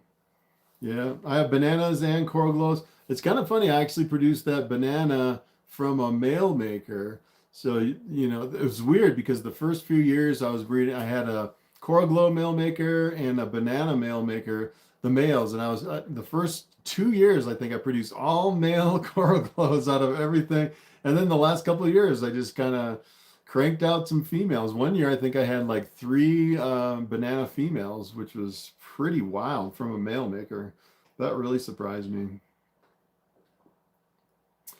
Yeah, I love hidden gene woma, but I can't do wobble.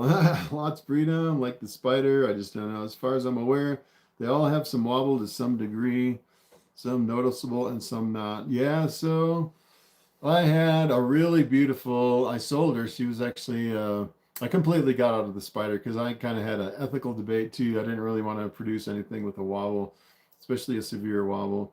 And it was pastel spider desert ghost, and she would just glow, zero wobble, absolutely zero. She was just like Bobby, just zero wobble. So that was pretty crazy. Yeah. So, and then when I produced the offspring, I think I had one offspring that was a spider with just a very slight wobble, and all the other ones were perfect. So, and then I decided, yeah, I don't know. It's the ethical debate. Do you want to breed stuff in the spider complex or not? I've seen some really awesome combinations with hidden gene woma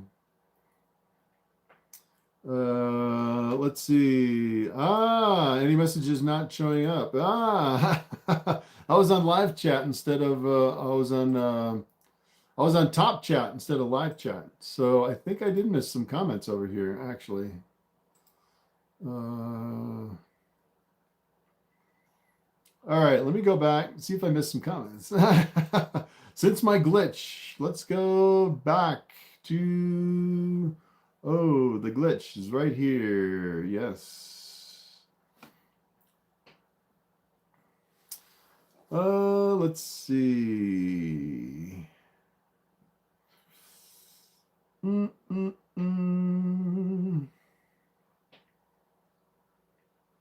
All right, here's a comment I missed actually. Yeah, so some reason you if I come over here to choose the chat, it says top chat, and it's like the default, and it like deletes half the questions or hides them, which is crazy. So here's another one from the Snake Shack. He says, Chris, can you please tell me if I were to breed my male phantom blackhead to my female banana spider, can you tell me if that would help reduce the wobble in any offspring? So yeah, so both the blackhead and the spider are in in the spider complex.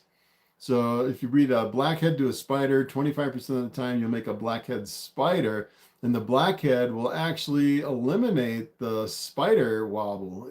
All the blackhead spiders don't have a spider wobble, but the only problem is that the blackhead will completely eliminate the spider pattern, and you'll end up with a snake that looks like a blackhead basically. So it kind of defeats the purpose, because you get you have the spider in there, and if you breed it to something else, you get half spiders because it's an allelic combination, and then you won't get any blackhead spiders because it's allelic. So you get half blackheads and half spiders, but yeah, so I don't know if it's worth it going down that road to do blackhead spiders.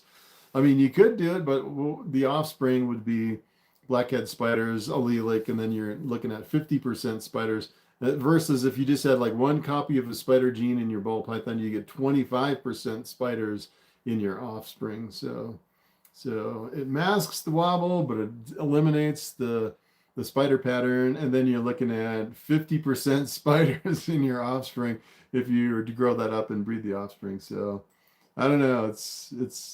I don't know if it's I know you could do it, but I don't know.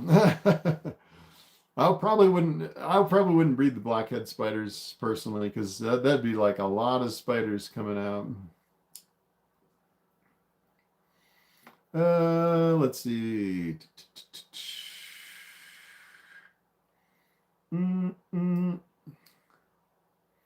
Would love a Mexican black king snake. Another comment that we missed from the top chat. Yeah, the all black king snakes. Those are really, really awesome snakes.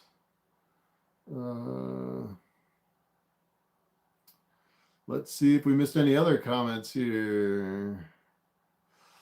Let's see. I think I covered most of these. Yeah, if you get a new gene, it can be really difficult to figure out what it's going to do, because especially a gene that really hasn't been explored that much.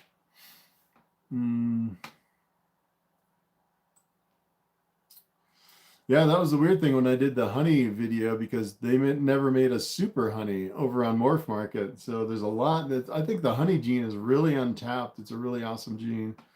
So that was a pretty cool video to make. to find a kind of a diamond in the rough that hasn't really been explored yet. Let's see. Nerd breeds a hidden gene woman and says the wobble isn't usually bad. My spiders only turn their heads upside down when they get excited to eat. Yeah, so it depends on the spider. It's interesting. It's interesting. I haven't really met a lot of people. That's the other thing when I was making this, trying to put this video together on the spider complex. It's hard because, you know, I'm trying to put together a table of, all right, have all these genes that are in the spider complex. And if you bred them to all the other genes in the spider complex, what is the potential of the wobble? And it's like, there's always like a range from, you know, most of the spiders are okay, but every now and then you get a good one. But, you know, as far as in the table, I can put occasional wobble. What I would really like to do is I'd like to put percentages like, you know, this is the spider breeding to something else. What's the percentage of the wobble? Or even the spider by itself. I would like to do like, you know, 90% there's no wobble in the spider. And 10% or like 8% you get a wobble, and maybe 2% you get a severe wobble with just the spider. And the problem is breeders don't keep that accurate of records. It's like how many hidden gene womas in your clutches actually have a wobble versus no wobble versus a severe wobble. And it's really hard to do a video like that to try to figure it out. So yeah, so it's kind of hard to figure out what your percentage of the wobble is. Smoke gene. My messages are not showing up. Yeah, I switched it to now I can see your messages. Bananas are like striking gold. All my bananas are males. Yeah, so if you have a male banana and a male maker, if you keep breeding it, eventually you will get some females. I think I produced maybe, I don't know, maybe 50 bananas, and I got like 3 females out of those 50 bananas. And my coral glows, I think I produced less coral glows, maybe like 30, 35 coral glows. And I think I only had like 1 that was a female out of all those. You'll eventually get it. But then if you have a female, then if you breed a male to it, all the males will be female makers. So if you hold back one of those males from a female, then they'll produce all females. Which I don't know if, you know, if you produce the males, then it's easier to breed through your collection because it doesn't take that long to grow up the offspring. But if you produce females, then it takes like 2 to 3 years to actually grow them up to produce more. So I remember back in the day when they first came out with the bananas, you know, the male makers is what everybody wanted because they wanted to kind of crank them out and make a whole bunch of them really quick and then grow up the hatchlings to, you know, like 500 or 800 grams so they can breed them again. But with the females, it definitely takes a lot longer to grow up the offspring to get more genes into it. Gorilla gene. Yeah, I've heard about the gorilla gene. Not sure if I'm going to do a video on that right away. I may actually wait on the gorilla just because there hasn't been a lot done with it. So yeah, it's kind of hard with a new gene. I know there's been a lot of genes that you know, a lot of people get real excited about it, and then all of a sudden there's like a problem with the females or a problem with the shedding or there's something going on, or like lethal combinations or something like that. So it's always good to let a new gene kind of develop a little bit so you can see all the quirks before I do a video. Because the weird thing is, you know, I've done a lot of videos like on the pinstripe and stuff like that. And I don't think, you know, even if the pinstripe changed over the years, I don't know if I'd go back and do a pinstripe update on some of my stuff. I'd probably just leave it as it is. So I kind of want to make sure we kind of explore the genes before I do a video. Hidden gene woman and spider, absolutely beautiful. If they ever do get a wobble under control, I'll jump on them. Yeah, it would be interesting. I'm convinced there's different lines of spider that I think the head wobble is genetic for certain lines of spider. I think it's from what I understand, some people are saying it's an inner ear issue, and I think it's genetically transferred through the line of a bad spider. That's my best guess on what's going on with the spider, but yeah, nobody's 100% sure. It'd be interesting to do like a microscopic examination on the inner ear of like a severe wobble versus a no wobble spider, and have some have some testing. Maybe if your snake passes away or something, you can dissect and look at the inner ear of the spider. That'd be kind of an interesting project. Kind of pin it down. Love the champagne. Maybe I'll get one at some point. I just have a diverse group of pets. Yes, the champagnes are, you can do a lot of really cool stuff with the champagne. I actually have a really cool champagne video showing you all the really crazy combinations you can make with it. So I like that you can breed pied to a champagne. All the offspring will be champagne het pieds and have a visual appearance of a pied, which is really awesome with the champagne. Let's see. Hidden Momo was corkscrewing its water bowl, literally baptizing itself. Yeah, so that's unfortunate. I actually went to a pet store and someone gave him a ball python that was a champagne, and it was literally crawling on its back. So yeah, even just a single champagne can have really bad equilibrium problems, which is kind of crazy. So yeah, I almost think yeah, breeders need to, yeah, it's always tough as a breeder because it's like, you know, at what point do you euthanize your defective snakes? That's always the hard point. And especially if you have a really beautiful snake with just like my white one, my bamboo lesser, with just a tiny little kink in the neck that you barely can even see. It's like, yeah, it's just hard to put down an animal like that. So I would say if it's severe, like a severe wobble, like a complete imbalance where it's crawling on its back, you know, the breeder should have some kind of obligation to euthanize that animal. But it's tough, man. I'd say it's tough. Yeah, that's like the toughest part of breeding. Let's see. My banana pastel male was breeding at 400 grams. 400, that's the lightest male I've ever seen. I bred mine at 500 grams, and I thought that was small. Of course, I was breeding like a 5,000 gram male, female. So, yeah, it was like 1/10 of the size of this. It was like putting a little worm on my huge female, and they still bred, which is crazy. Yeah, the gorilla seems difficult to get into at the moment. Yeah, it seems like when a new gene comes out, people will ask ridiculous amounts of money, especially if it's really impressive. And people pay it too. It's kind of crazy. And until, I'd say, you'd probably have to wait like 2 or 3 years before the prices really come down, because people buy them, and then usually the people that shell out like $10,000 aren't going to sell them for, you know, $1,500. They want their money back, so they're gonna keep the price pretty high. So I would say probably a good 2 to 3 years until, you know, the prices come down enough to where kind of novices can afford maybe a couple $1,000s for like a gorilla or something like that, and breed a whole bunch of them, like breed it through their collection, and, you know, sell them for 800, and then someone buys them for 8, and then breeds a whole bunch of them, and then they come down to like 500. That's kind of what usually happens. And then 10 years later, they're like $300. That's pretty much what you're looking at. All the genes, they all started really high, and they've all come down over the years. So there's this huge range of all the prices, and you just kind of have to beat the market if you're looking to, you know, try to raise them up and sell them before the price comes down. What do you think about ordering your rack without the water bowl? Personally, I wouldn't do it.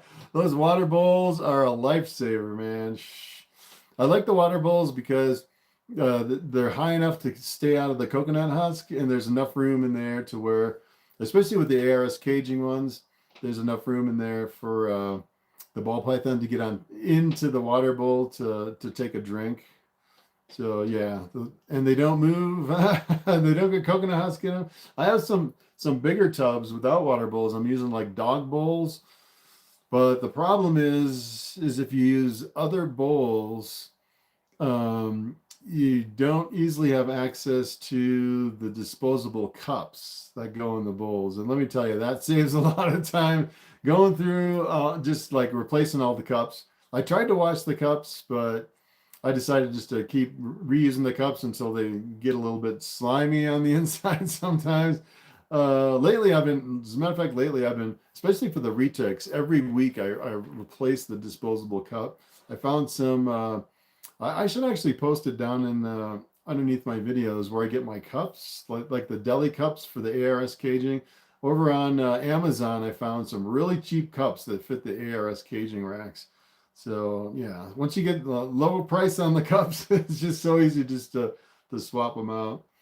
And I use some of the old cups for like different things around here for store and stuff. So I don't throw them all out. Some of the, I've actually seen some of the big breeders, they'll actually invest in one of those cup washers where they actually, it looks like a dishwasher and it'll hold all your deli cups for the ARS caging. I tried to put those deli cups in the dishwasher and they melted. It doesn't work. Does not work. You need like a special dishwasher, I think, to wash those deli cups. And you can't fit that many in the dishwasher either, so that's kind of crazy. Yeah, and then for a while I actually hired someone to wash my cups for me, and that didn't work really good. So I just ended up just swapping out the cups every time. What do you think of an acid special? I love the acid. I have not seen the acid special. I suppose I could pull one up real quick over here in Morphmarket. I love the acid. I was thinking about getting in the acid or the confusion. Those are really cool genes. I'll pull one up here real quick. Acid, and then the special is in the blue-eyed leucistic. Acid special, sort by, ooh, wow. There's there's one over here, but it has a whole bunch of other genes in it. It looks like a pretty rare combination. Let me, if I could sort by all, see if anyone's produced. Wow, it's a pretty rare combination. Special acid yellow belly. Huh, that's interesting. It seems like it acid special red stripe fire, possible a bunch of other stuff. I do not see just an acid with the special. And that's kind of the tricky part too, because a lot of this stuff, you know, you're thinking about producing something, you go over to Morphmarket, and maybe there's never been one over there, so you never know what just the special is going to do to the acid. It almost looks like it kind of wiped out some of the acid pattern, kind of like where it explodes the pattern on the acid, but I wasn't too sure because there's a lot of other genes mixed into some of those combinations, so it'd be kind of interesting to see. I know the special can kind of wash out the pattern on some of the combinations. Let's see, he's proven, got a perfect 7-egg clutch from a 2,800 gram female. I heard bananas in particular will breed small. They learned that when they were churning them out after they're initially imported. Yeah, I think all ball pythons will breed pretty small. Yeah, so yeah, I don't know. I don't know if the problem is if you use too small of a male and you run it through your collection, you may not end up with any eggs. So if I was using a really small male, like 400, 500 grams, I would definitely, you know, at the end of the pairing season, I would definitely follow it up maybe for another month with a male that's proven, that's an appropriate size, and run it through and make sure all your females are actually bred with something so you don't end up with no eggs. So that's kind of a risk if you use a male that's too small. I've heard banana males will breed at 350 grams. Yeah, they probably could, but yeah, I'll definitely follow up with a cleaner male if you went that small. So I bet just about any ball python might breed that young. So 350 grams. I think too, it really depends on how old the male hatchling is too, because you know you're basically at hatchling size at 350 grams. So if you actually had a hatchling and you really just power fed it, just like you know, fed it like live mouse hopper every like 3 days, and you know, every 2 or 3 days, and really started feeding that thing and got it to 350 grams at a really young age. It might not be like sexually developed enough to actually breed a female. So, you know, I've actually seen people, you know, like with really picky feeders. If you have something like a hatchling that takes assist feeding, sometimes it takes a long time to get to 350 grams. And in that case, it's an older male, but it's not that big. And I would think in that case they're more mature internally, I think, than something that's been raised really fast to 350 grams. So I think it really would depend on the age of the hatchling too. I've had some really small hatchlings that were really stubborn feeders that took a while to get to like 350, 400 grams. So yeah, I would look at the birth date in addition to the weight, the combination of both. All right, let's see. If you breed a spider that you believe the line doesn't have a wobble, I'd buy it. Might try it just so I have hands-on experience. But first signs of wobble, it'd be pet only. Yeah, yeah, you could try it. I've also heard too that in some cases, I've heard people say that they can develop a wobble over time. So for example, if you actually bought a spider hatchling that had no wobble, I've heard some people say that I can actually develop a wobble over time. So I would probably go for a larger spider, something that's a little bit bigger that you know 100% does not have a wobble. Maybe something up in the kind of like the 1,000-gram range, something that's been proven a little bit before you jump in on the spider project. So let's see. We've been going for 2 hours and 23 minutes. That is a long time. All right. On a Saturday night. I was thinking about 2 hours, but we were having glitches in the middle and it cut out and we lost half the people. And we finally got back, so.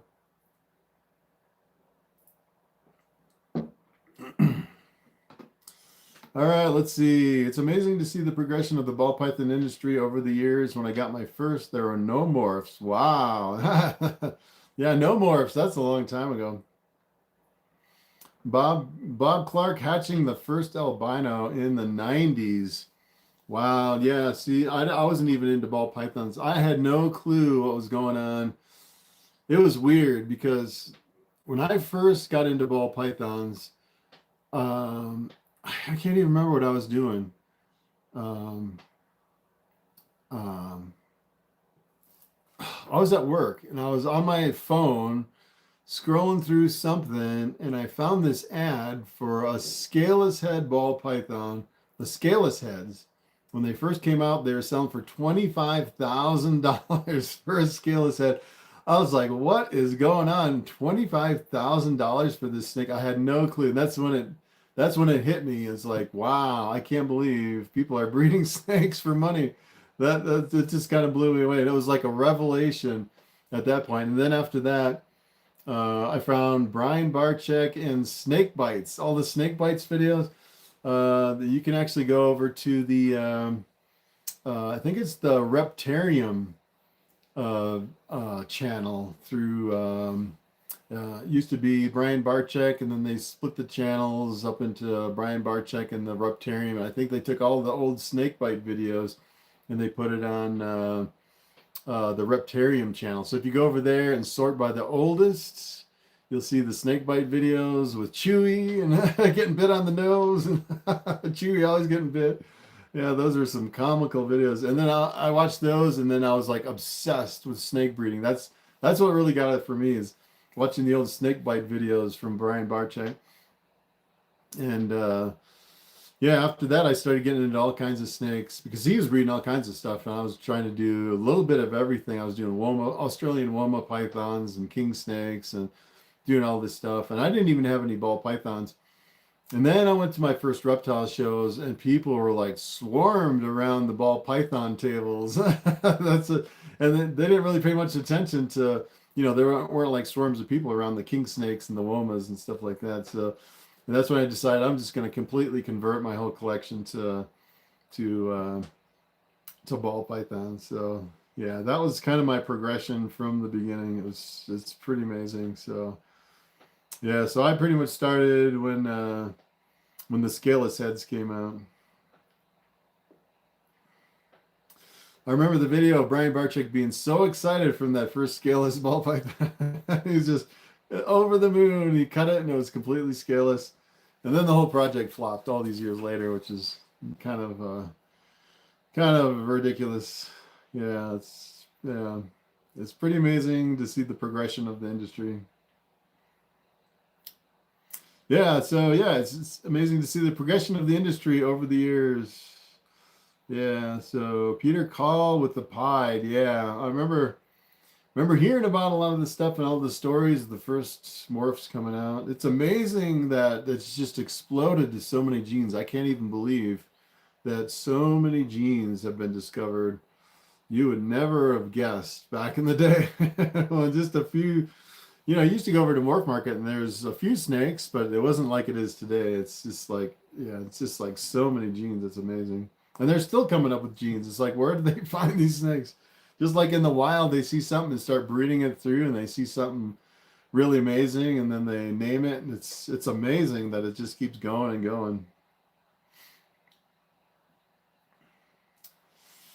Yeah, I remember when Brian Barczyk made the first scaleless. Yeah, those were classic days back then. We didn't have cell phones when I got my first ball python or the internet. Yeah, back in the days, I remember I didn't think computers were going to take off at all. When you go to computer class and you boot up to a blank screen with the C prompts flashing, I was like, this is ridiculous. Typing in these lines of code to make it do stuff. Yeah, I didn't think computers were going anywhere. Yeah, thank goodness I don't have to stand in line at the payphone anymore. The good old days. And then when the pagers came out, it's like, wow, I got a pager. People can actually get a hold of me. I can run to the payphone and call them back. Brian's the reason I got into ball pythons. Yes, me too. Yeah, for sure. I actually met Brian at the NARBC and met him in person. That was kind of interesting. And I was telling him I was getting into bamboos. And I was wondering what I asked him what a bamboo pied would look like. And he's like, oh yeah, it's an all white snake. It's weird. You go over to Morphmarket and there's actually maybe like 20% of the bamboo pieds actually have some color, and they do look like pieds, but for the longest time, all the bamboo pieds are completely white. So I didn't realize that you could actually make a bamboo pied with some color in it. Then I remember asking him, about the pieds and the clowns and what het was. What is het? What is heterozygous? And yeah, so yeah, I knew nothing when I met Brian at the NARBC. Yeah. I was a rookie back then. Asking the breeders at the table, what is recessive? And they're like, you really don't know ball pythons. Yeah, that's kind of an embarrassing time. Just first starting, you don't know anything. All right, let's see. I was away from the hobby for a while, and then I came back. It was a whole new world. Yeah, so yeah, I was away for the last 3 years, and I'm kind of shocked at the prices. A lot of the stuff that was selling for a lot of money 3 years ago is now really cheap, super cheap. Yeah, and a lot of the new jeans, I just can't believe all the new jeans coming out that are really expensive. So it's like it's almost like you're on a roller coaster, and stuff starts really high and then it just comes crashing down, and you get new stuff going up and then it comes crashing down over and over and over. It's just like a wild roller coaster, I'd say. It's pretty amazing. All right, so we are at 2 hours and 30 minutes, 40 people in the live.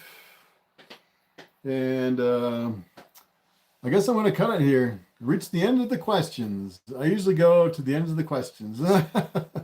So, yeah, I still got to finish laundry and eat some supper. It's like 8 o'clock here at night, so I think I'm going to wrap it up.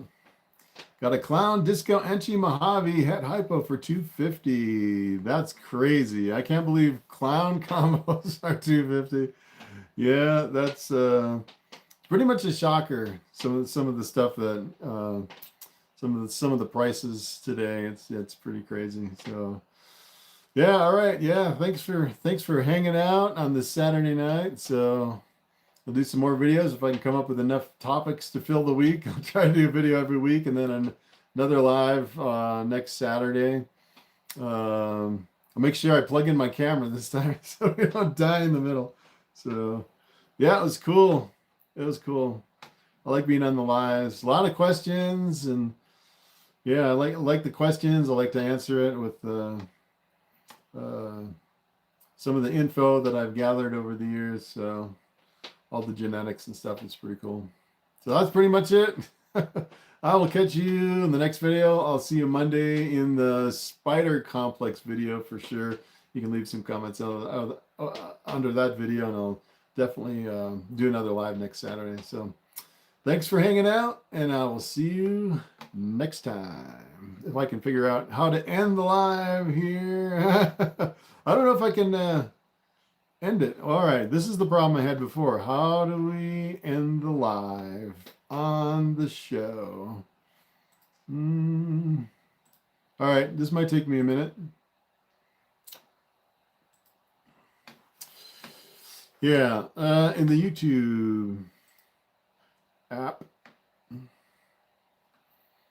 Hold on. Technical difficulties. I'm stuck forever. How do you end the live? I have no idea.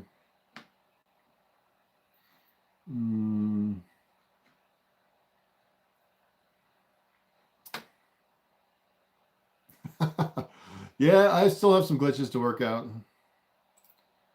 One of them is how to end the live. Manage.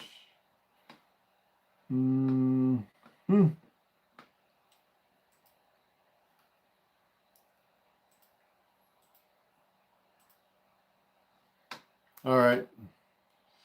This is crazy. I don't even know if I'm still on. I completely closed out of the live and it still says I'm live. It still says I'm on YouTube. I'm stuck here forever. I'm still on. They would think they'd have a button like obvious that like end the live.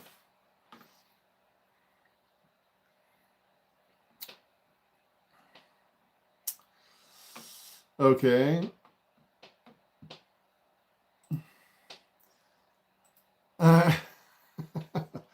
Streaming button on your encoder.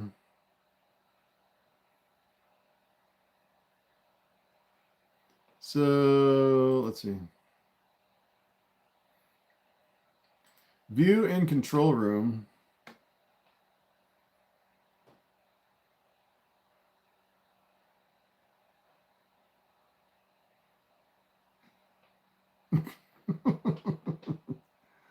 Click the stop. There is no stop. That is funny. Send feedback. Navigate to the live controller and here to see your ongoing stream. Click the end stream button.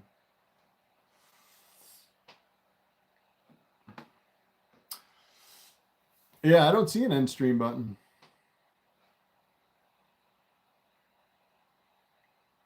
I am in YouTube Studio.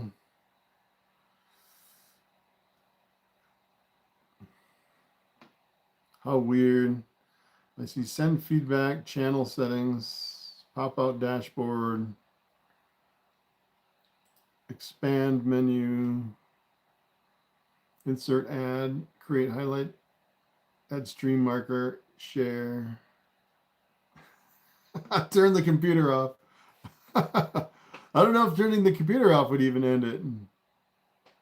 Yeah, I am in YouTube Studio. It says YouTube Studio.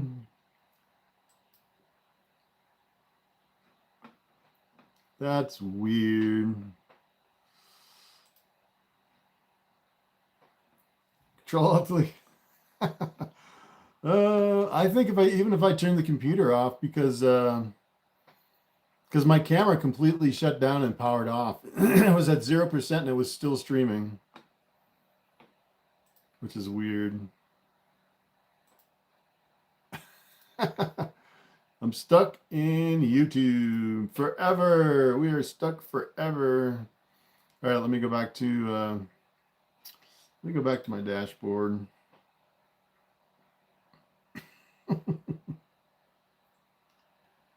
Wow.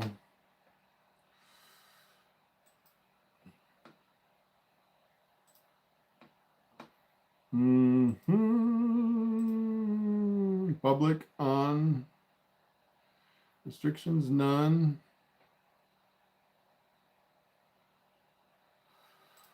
It says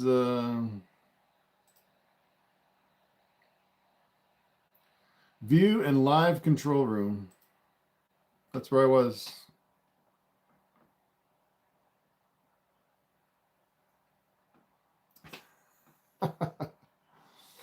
I'm gonna have to go into YouTube tech support. How do I end a live stream in YouTube Studio? You know what? I may be able to do it on my camera. Maybe. Hold on. Oh yeah. So I can do it on my camera. From the back screen of my camera. So I guess I will see you guys next time. I figured it out. I can't figure out how to do it on the YouTube Studio, but I can do it on my camera. How crazy is that? All right. See you in Monday's video.